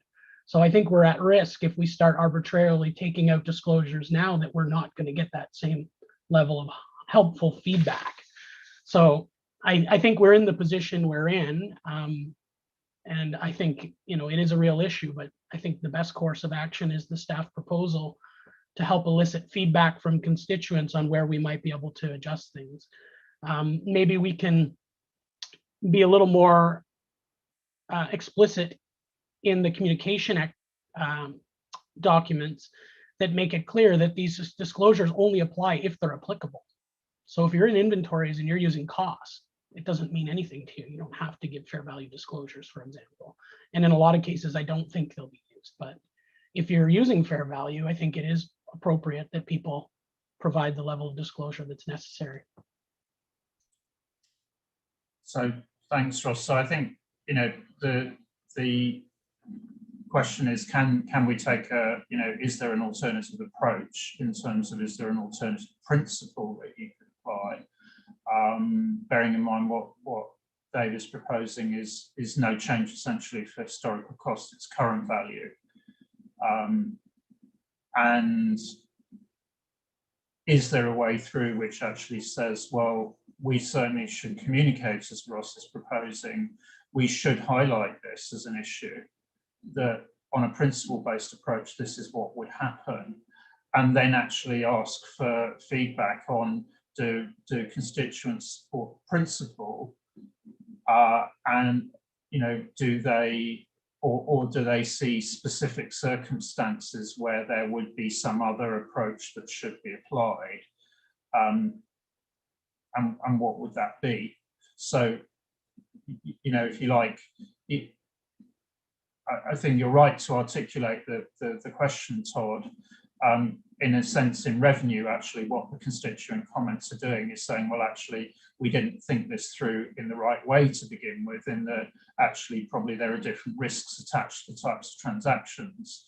But that's probably a different situation to the one we have here, which is what's right to disclose, where you actually have a current value and you have a number of different assumptions and so on that need to be exposed in order for people to understand that. So I think there is a difference, but you're right, this is something where we got pushback, but maybe if we actually deliberately expose that and say, look, that's where the logic goes, but you give us the arguments if you think that the principles don't apply in a specific circumstance. I might just go back to Dave at this point in terms of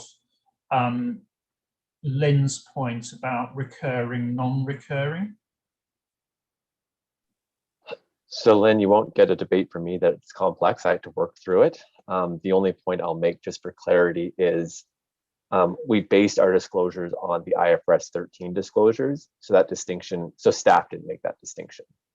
I think the reason why it looks a little more complex is because we put individual disclosures into individual IPSAS, where it doesn't look as complex in IFRS because they've just grouped them all into one.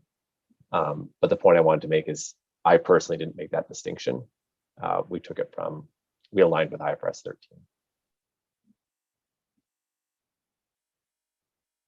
Can I just go back on that before I, to you, Lynn, before I go to Lindy? Yeah, I feel it needs, I find it adds a layer of complexity. I think it ends up generating debate and difficulty for our constituents. I can accept it aligns, but I wonder if that complexity is really needed. And so I guess that sort of leads me to think, wouldn't we be better off looking at it standard by standard? What do we think should be disclosed in our environment? But if we're not going to do it and they're going to do it on a principle basis, I just struggle with when you're looking at certain areas, deciding have I got a recurring or a non-recurring valuation going on, and I can see that could be something that then ends up getting debated quite a lot. If I've got a portfolio of investment properties that are supporting my financial capacity of my organisation, next year's portfolio of investment properties might be different to this year's portfolio of investment properties. Do I therefore treat them all as non-recurring, or are they recurring because I do revalue my investment properties every year? So I just do feel it adds complexity. So back on that. So Lynn, the one thing that I thought that helped and I thought actually reduced this complexity, I thought it was very complex in the papers, but I thought because we did that analysis in the papers and we pushed it out into individual IPSAS, I thought the IPSASB was helping constituents by identifying which ones were recurring and not recurring. So for example, in ED 79, in this case, these are non-recurring measurements. So we've only put in a select number of disclosures, only the non-recurring. Whereas for financial instruments, they all apply, so we put them all in. So I thought the previous IPSASB decision, I actually thought might actually reduce complexity in this regard. So take Lindy's intervention at this stage. Yeah, it's not about this issue. It's just another question and a concern that I had just looking at, we've taken the IFRS 13 disclosures and we've made that principal decision. Now, if I've been applying the appendix in the measurement standard on current operational value, and then I've used that to determine my value, and then I look at the disclosures, it talks a lot about different levels and different inputs, which is not discussed in the appendix. And then I just worry that the preparers might not understand how they are supposed to have that, disclose that information if it wasn't really discussed in the appendix. I'm not proposing rewriting it, because then you go to, well, you would have a different disclosures for the different measurement bases, but it is a bit of, I do see it as a bit of a challenge. Yeah, I mean, the only thing we could think of is maybe referring to the discussion on the levels in the appendix of current operational value, referring it to the fair value appendix, but then it becomes a bit messy. Thanks. Thanks, Lindy. So, I mean, let's spin this around the other way. Is anybody is anybody proposing that we have too little disclosure here?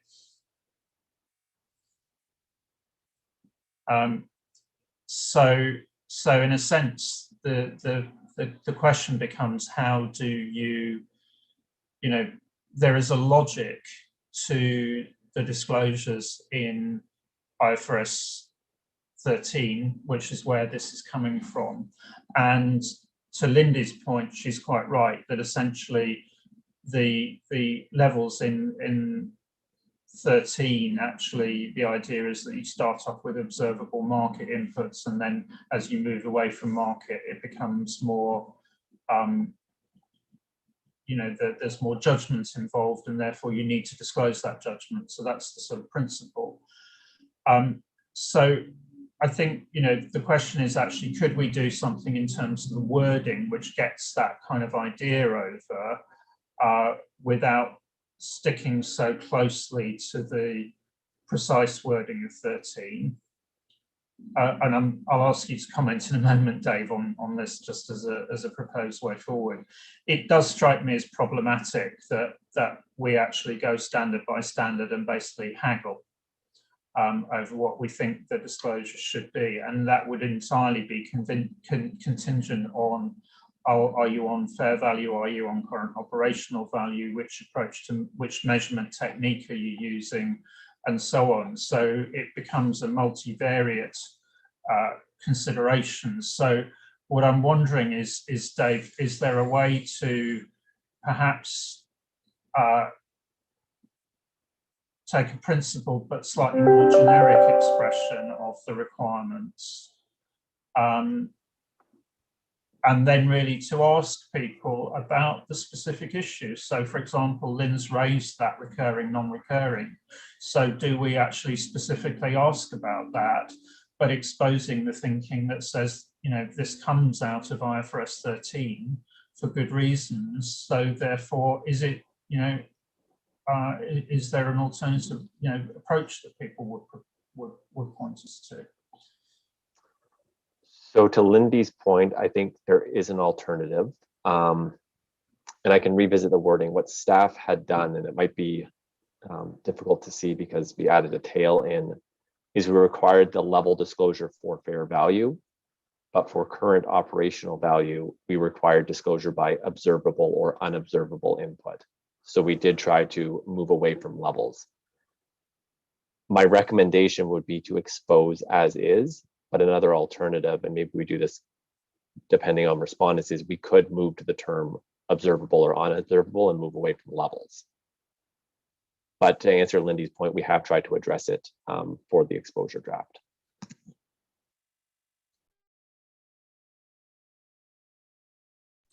Well, is there a reason why we shouldn't move to observable, unobservable, and you know, be clear that we have done that because of making it more generic for current value? Dave? My view would be alignment with the IFRS 13 disclosures, and because there is 3 levels in fair value, I would argue much of that guidance in the appendix on levels relates or is there so that you can disclose. So that would be my reason to not move away from levels for fair value.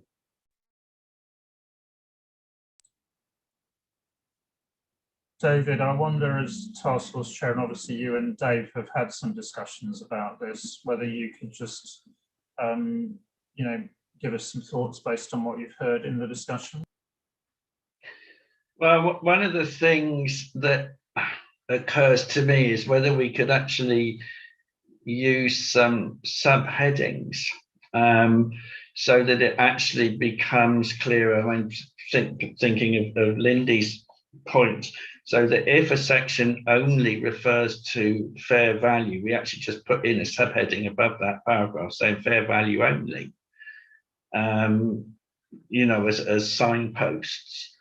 I mean, on Lynn's point, I mean, I know I had to ask Dave what on earth this distinction between recurring and non-recurring was, because it does seem to me to take some understanding, but I support the approach of using a principled basis.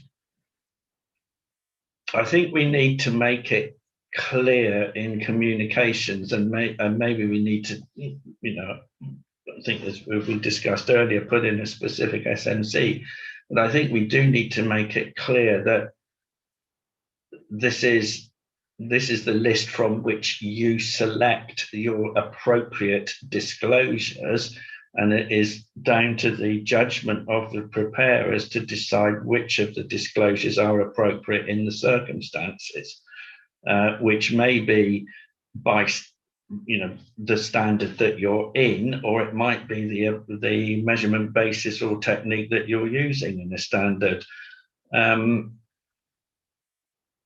But I think Dave and I discussed it at quite some length, but we agreed fully that trying to pick and choose disclosures to put into specific standards, it would be very, very difficult and open to a lot of question. But I think, personally, I think we could, at this stage, we could just do something by adjusting the way it's presented in terms of signposting with subheadings and things like that for the exposure purposes. Okay, so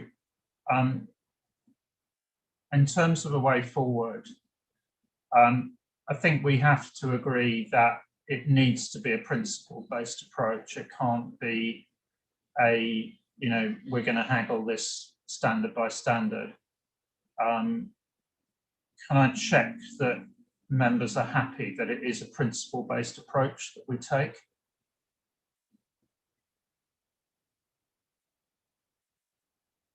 Okay, so I see support for that. I think then, as David has outlined, and I think this is a sort of, responding to Linda's point, then we do need to do something which actually responds more to the specific context of fair value versus current operational value. But it has again to be generic because it's got to encompass the various different measurement techniques. So we need to get that more generic wording in there. And that may be through, as David has proposed, headings or something like that.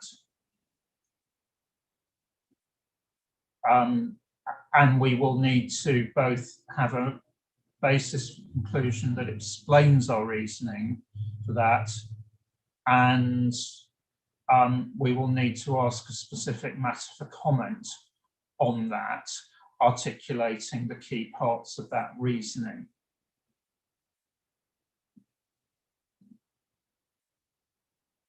Does that seem a reasonable summary of what's come out in discussion? Now I'm going to go to Ross in a minute just to ask for advice on process on this. But if members are happy with that as a synthesis of where we've got to in the discussion, perhaps I can go to Ross for thoughts on just the appropriate way to take that forward. Thanks, Ian. Well, I think clearly if the board's made the decision, and I would call this a decision, then staff can take it away and action it. And if there's specific members who want to review it, we can work with them offline.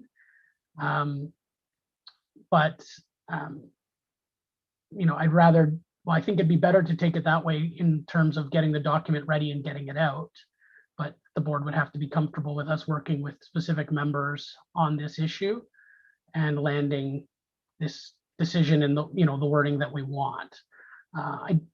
It doesn't feel like one that we would need to bring back in my view, but I leave that open to you and members to make the call on. Okay, thanks, Ross, for that proposal on process. Now, I think that would be consistent with what we did in ED 71 with the section on appropriations, where we delegated to a small group of members and TAs to work on that appropriations issue and to hammer the wording out on that. That seemed to work reasonably well on that. Are board members content that if we articulate the decision from the board, as I summarised, that we then delegate to a small group of members to actually work with staff on that? to develop wording.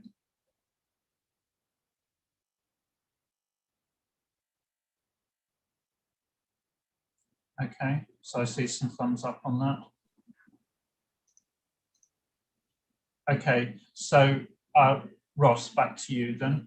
Yeah, just to close it out and make sure we know who those members are. I assume the members who've been involved in this debate would be okay with being in that group. If we sort of take that as a way forward, but you know, obviously, if anybody else wishes to be involved, either member or technical advisor, then that, you know, your input would certainly be welcome, and that would be consistent with what we did on appropriations in ED 71.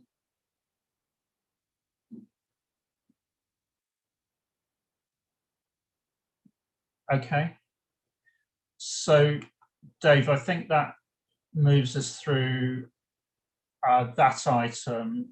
We said we would come back to specific matters for comment at this stage. So we've added, we will have an additional specific matter for comment clearly on this disclosure discussion that we've just had and the solution that we're proposing. Dave, other thoughts on other points you want to make before I open up for comments from members? Just on SMCs, similar to ED 76, we will update the SMCs for consistency with current operational value. We also need to update the SMC on alternative site to align with the updated guidance. We will reference to the alternative view as necessary, and then we have some general editorials.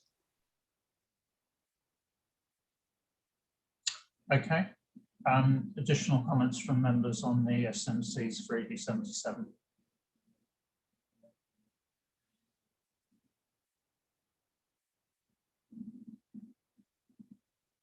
Okay.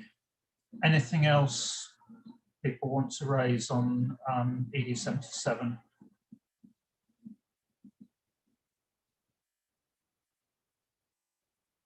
Todd.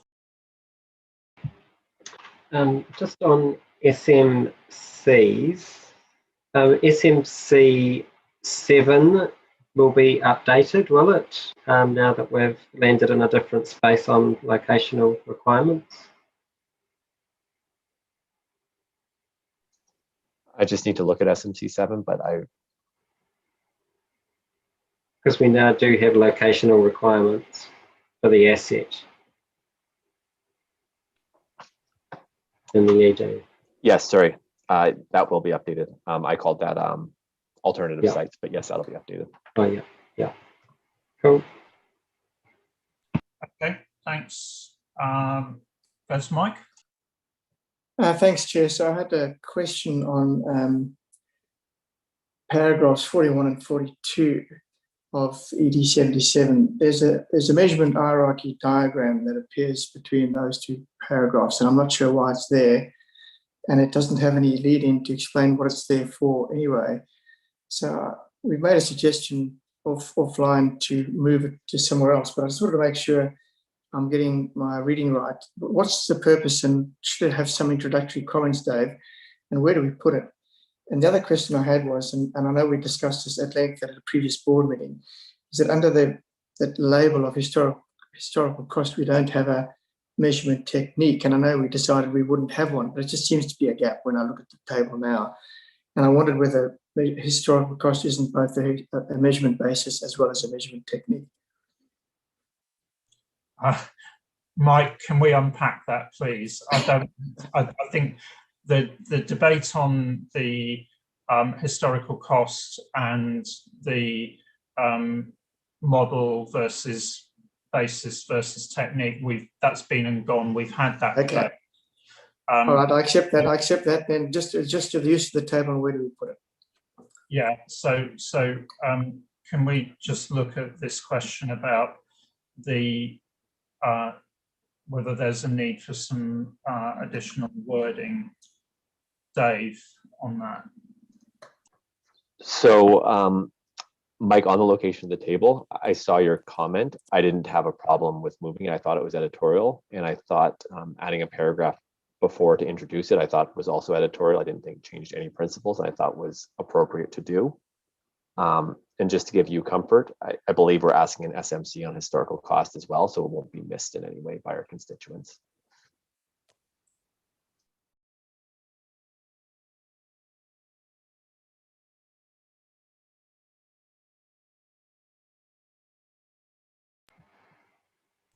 Do we have an SMC on the hierarchy itself anyway? I'll take note of that, Ian. I thought we might have asked it in the conceptual framework, but I'll take note of that. I can add it if we don't. I'm pretty sure I have seen an SMC on it. I think clearly if the lead-in in the text is not sufficiently clear, then we can deal with that. So to your question, Mike, about positioning, you know, we have some precedents where we have a flow chart or something like that, which actually is clearly identified as non-authoritative, that sits in the text of the standards. So there may be a question for staff which is around that. I mean, it does nothing more than actually really just actually join up what's already there. So it's intended as something that's helpful for people using the standard. You know, question mark. Yeah, so I agree with you, and I think it just needs a few words before it to say why it's there. Otherwise, it just pops up. But I think we've given Dave some ideas, and I think what he's saying, he's agreed to that, and he'll make the change. So I'm not saying the table shouldn't be there. It's a good, useful little diagram, and there's a similar one in ED 76. Yeah. So yeah, it needs to be there. Just needs some context. Okay. Well, I think that can be dealt with, and that will be consistent with what we've got in 76 anyway, and would need to be necessarily. Todd. Thanks, Ian. This is just another comment on ED 77 in particular, and I think could be editorial, but in some cases maybe not. But we do use different terminology in places. You know, we refer to the cost model, yet when you look at what's set up here, it's an historic cost model, that sort of thing. I think that's editorial, but then we do get other things where, you know, we've set things up as techniques, so measurement techniques, but then we drop into language like valuation techniques. I'm not sure whether there is a difference between some of these things, but I think there is a bit of work to do in terms of the editorial, and then thinking about some of these terms, whether they do mean the terms that we've set up in our framework for measurement, or whether we do mean something else. So just a caution to work that process through. Well, I think so. There's what you're asking for is just basically another consistency check to be done within 77. I think if you've got specific concerns, Todd, then you know that you've articulated now, i.e. things that you think are wrong at the moment, I think please can you pass those over to staff. Otherwise, I think you know, we can ask for certain specific things to be looked at, but unless there's anything wrong at this stage specifically, probably other than just a final consistency check, we probably have to leave it to see whether there are specific challenges that come through. David, are you on? Yes, thank you. I mean, picking up on Todd's point about valuation techniques, measurement techniques. I know when the previous editorial group had met, they did spot quite a few, and we changed them. So there's obviously one or two that all between us all we missed. So I mean, that's all it is. So the editorial group will pick it up, I hope. Okay, thanks for that. And you know, I think thanks, Todd, to alert us that there's still concerns, and if you can sort of highlight a few of those that you obviously got in mind, that will be, you know, that will be helpful, directional to get that right. Okay, so I think with that, that gets us to the end of the issues on ED 77. Now, in terms of the remaining issues, I'm going back to ED 78. Clearly, we had that consistency point that Todd raised. And then we've got an issue that Patricia raised as outstanding, which Gwenda, you've gone away and done some thinking on. You've now proposed 2 additional AG paragraphs, I think, and I'm trying to sort of work off emails at the moment whilst chairing, which is difficult. Yeah. So yes, Ian, two application paragraphs which I can share either by sharing screen or by, I guess, emailing to the group via the chat. Well, can we just take a step back? Because I think Patricia, the point that Patricia was raising was that this was an issue that she'd raised at an earlier meeting.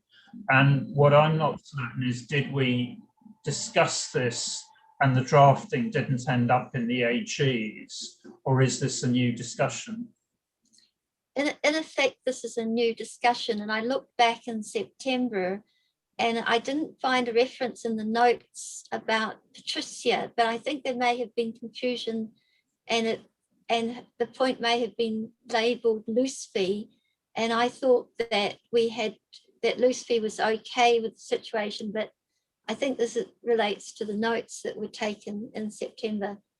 But we didn't, the September discussion did not result in an instruction or a decision of any sort. And then there was no explicit discussion of this in December, although as the subject to basically said that there was the potential for additional disclosure. And staff did consider that and decide against it. That the point, I think Patricia is quite right to feel, given what happened in September and the comment not being allocated to her correctly and dealt with her, that it's been raised sooner. The problem is it hasn't been explicitly discussed by the board at all up till now. Ross, can I go to you on this, please? Yeah, and having kind of reviewing the document, the proposed disclosure and what it gets to in the meeting, I would say it's a knock-on effect of a decision the board's already made.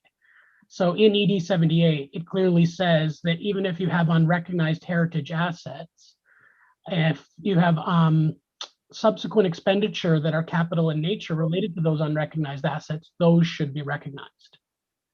So the additional disclosure is about including within the reconciliation of the unrecognized asset, those subsequent expenditures around that. Now, I can see Patricia's point on that could be useful information, but I would argue it might be redundant if the asset itself is being recognized as subsequent expenditure, because that will be in the financial statements. So, you know, I think it's a decision on whether we think that additional disclosure is helpful or not.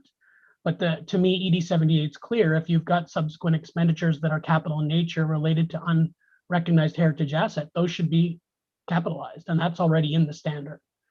That's paragraph 7. So I think it's up to the board whether they think that additional disclosure that would help with the reconciliation between the unrecognized amount and the amount in the financial statement could be picked up. My view is it is a little redundant. Okay, Bernard, perhaps I could go to you as task force chair on heritage. Sure. More than happy to give a comment on that. I think just to relocate the board, we had a debate on sort of the nature of the heritage assets, and kind of there was an idea of an underlying asset. So even if you don't have the original asset, you still keep spending to maintain the asset, and then those kind of capitalizations will be reported in the statement. And I think the point Patricia is making actually is that it might be useful for some readers to differentiate between whether this kind of spending relates to an asset that is recognized in the balance sheet, or one that kind of wasn't recognized in initial measurement. And I mean, that might be the case. And I think currently we address it in application guidance. So it's could be applicable for those who want to make the differentiation. I mean, usually we don't kind of get that deep into how people work on their disclosures in the categorization of disclosures. So I'm a bit reluctant, to be honest, to go too much into detail on how people present those differentiations, because we usually just don't do that. Okay, thanks, Bernard. I mean, I guess the concern here is that, you know, this is a sort of particular issue with heritage where perhaps there's an increased likelihood, and I'll put it no more than that, that items may not be, you know, the original item may not be capitalized, and therefore actually subsequent expenditure, you know, kind of comes out of the blue, as it were. I guess the question is, at this stage, probably we are better off actually proposing something here and making sure that it is actually articulated and that there is a specific matter for comment on this, so that we have been seen to address the issue. Now, if we get support for that, okay. If we don't get support, fair enough, it can come out. It does feel like, you know, we probably would be better to actually put something in that actually proposes that, and then we can walk it back in the final version,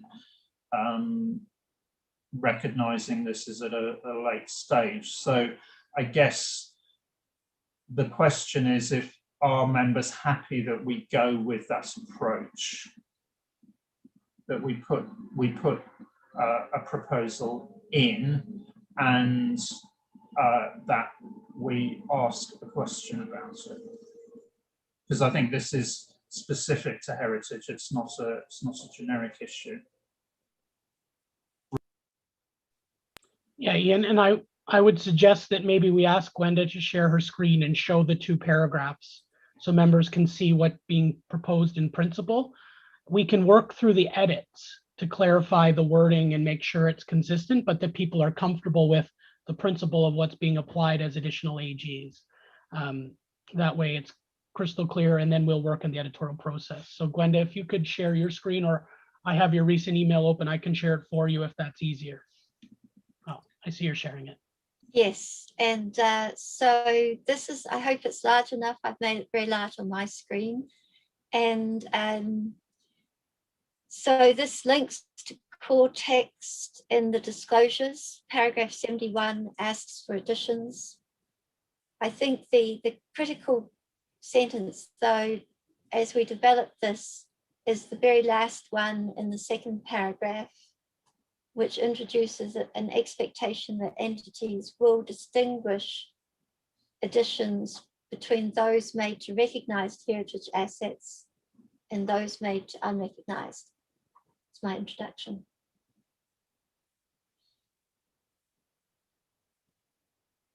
Okay, thanks, Gwenda. I mean, that does make me feel that probably actually that's the core sentence, and we probably we don't need as much as you've got at the moment, but obviously this goes in with the alternative approach that members had approved earlier on in the meeting. So if we focus on that principle there, does anybody disagree with putting in text that articulates that? Lynn, you want to come in? And Gwenda, if you can stop sharing your screen, and then we can...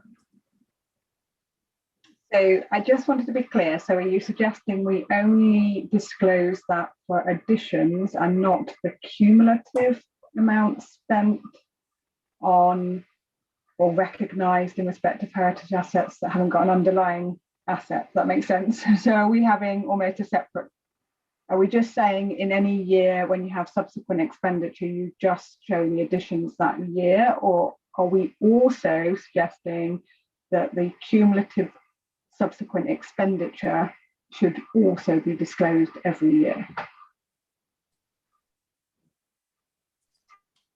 That's a good question, Lynn. I would say just for the particular year, because once you've got the subsequent expenditure recognised, you're now building up from a base of something that is recognised. Patricia, I might want to comment. Sorry to jump in, Gwenda, but I think in your AG7, it talks about a reconciliation. So if it's a reconciliation, I would assume it's building off of a base. So you'd have a starting balance, the additions during the year, and an ending balance. So I don't think it would just be that year. I'll go back to Lynn and then I'll go to Mike and David. Doesn't that depend on how you define your class of asset? Yeah. Because you might define your class of asset as heritage assets, which may include some with everything recognised and some that's only subsequent expenditure.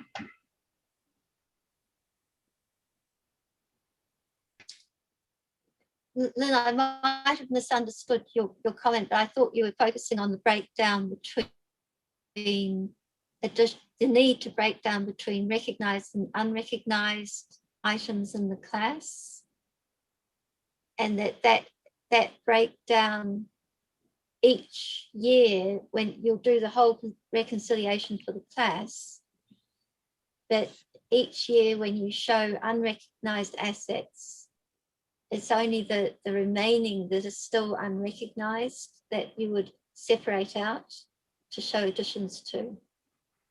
Well, I was just trying to be clear what exactly we're saying, if I'm honest, so that maybe we need to work out what we think should be disclosed and then work back from that, because I think we could be really overcomplicating it here as well. So I guess I was just after clarity. Is it the in-year additions, or do we also want a disclosure saying, here's my cumulative spend on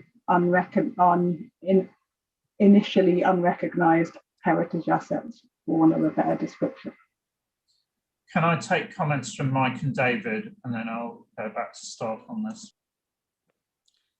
So thank you, Chair. I suppose I went back to and asked myself, do we need this disclosure at all? And in principle, if we're going to disclose it, then I think the reconciliation that Lynn refers to is right, because you might then have to depreciate this asset or this now recognised expenditure, because it may not have an unlimited useful life and so on. So I think we're making it complicated. If in principle, I agree with what you're trying to do, but I think we should keep it really, really simple. Thanks, Mike. David and Lindy. Thank you very much. I've been picking up on Mike's point, really. I mean, if you take paragraph 7 and you recognise this expenditure on the subsequent expenditure, then surely you're treating it as a class of PP&E. And so therefore, anything else that you would fall to do with any other class of PP&E has to be done for this class of PP&E.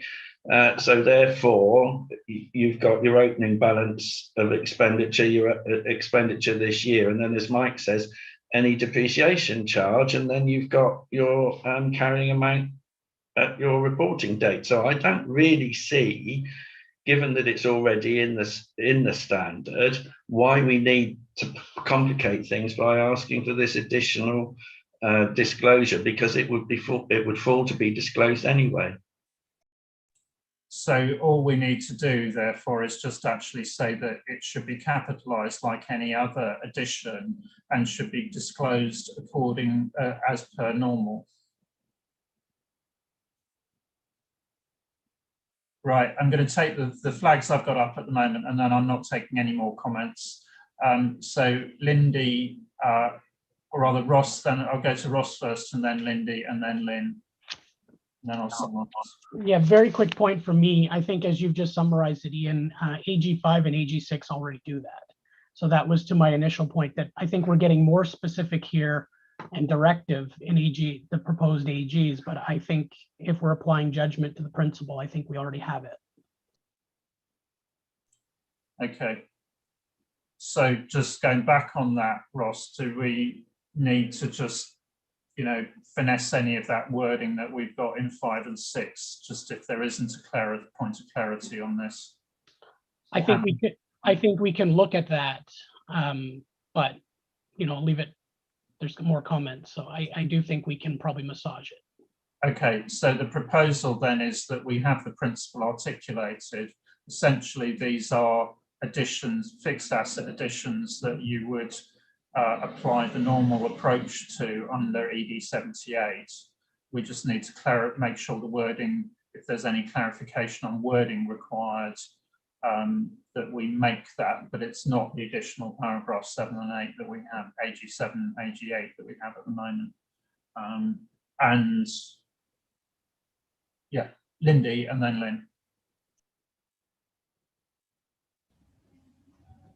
Thank you. I think it's building on to Ross's point. We have the principle on how to account for it. I think if we start to have differential disclosures for only where it's additions to heritage that aren't recognized, what about additions to heritage that are, and what about the heritage that are recognized? Do we want specific disclosures? I think then we're just gonna, we might as well just have a whole separate disclosure requirement on these. And I think that's what we wanted to move away from, because they are PP&E.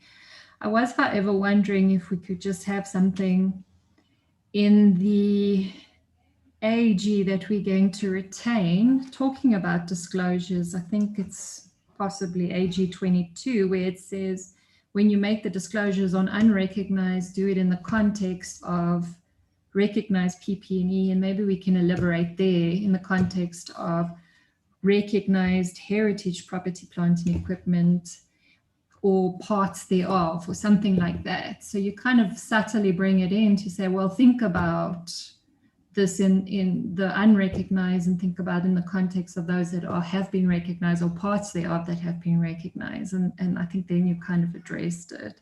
But I wouldn't add additional requirements, because then you're going to get, well, what about this variant, or what about this possibility or this scenario? And then you're going to be building a standard just on that. Thank you. Okay, thanks, Lindy. I think that's helpful. Steer. Lynn. Yeah, I don't think we should make assumptions about classes of assets, which I think David was doing when he was talking.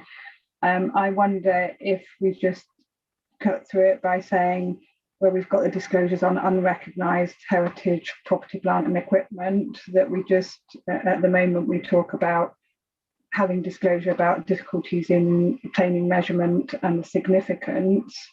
And that might include cumulative subsequent expenditure that is recognised. We could keep it really simple. Okay, so I think we acknowledge that the original issue that Patricia brought up needs some sort of clarification in the guidance. I think members have very clearly articulated that, you know, keep it simple. It is essentially just an extension of the existing approach to PP&E. So therefore, in acknowledging this in the text, we need the minimum that does that. And I think Lindy summarised some options that we have there. I think consistent with you know, what we've just done on that particular issue on 77, I think we need a small group that works on implementing that solution with staff to just get that clear. So members okay with that approach?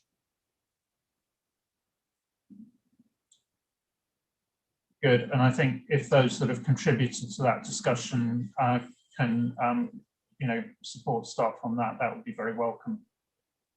Thank you. Let's see thumbs up on that. Okay, so Ross, just referring back to you at this stage, I think that clears through the remaining points that we had on the 3 exposure drafts. Yes, I do believe it does.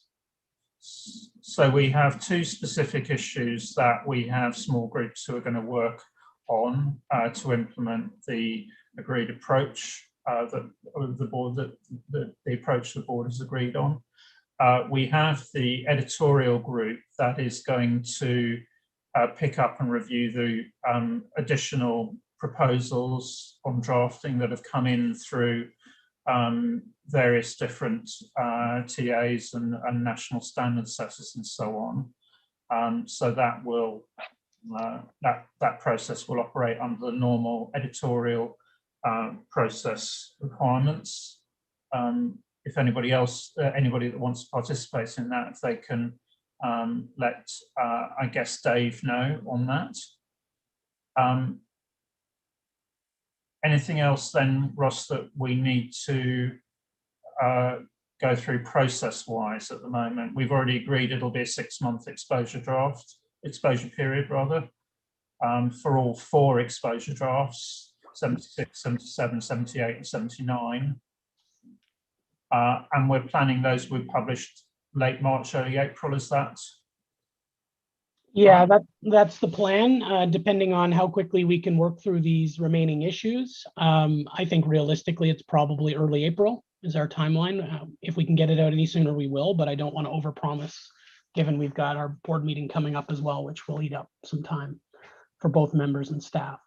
But I do think early April is reasonable, and we'll work towards that. Okay, that's good. Anything else we should do today then, recognising we had the discussion about the June meeting, and that will be virtual rather than in Toronto. Okay, good. So thank you very much everyone for bearing. That was always going to be a tricky session to get through, dealing with sweeping up those remaining issues. I think you know, we'll end up with a good suite of EDs there, and it'll be good to get our constituents' input. So thanks everyone for bearing with us today. Thanks very much for those that have put comments in. Thanks in advance to those that will be participating in the final editorial review. And look forward to seeing you all in a few weeks' time for the board meeting. And we'll go back to topics like revenue, natural resources, and we'll also talk about the go forward projects we might add, bearing in mind that initial foretaste of the discussion we had today. Great. Okay. Thanks, everyone. Good work. And thanks, everyone. Bye-bye. Thank you. Bye. Thank you.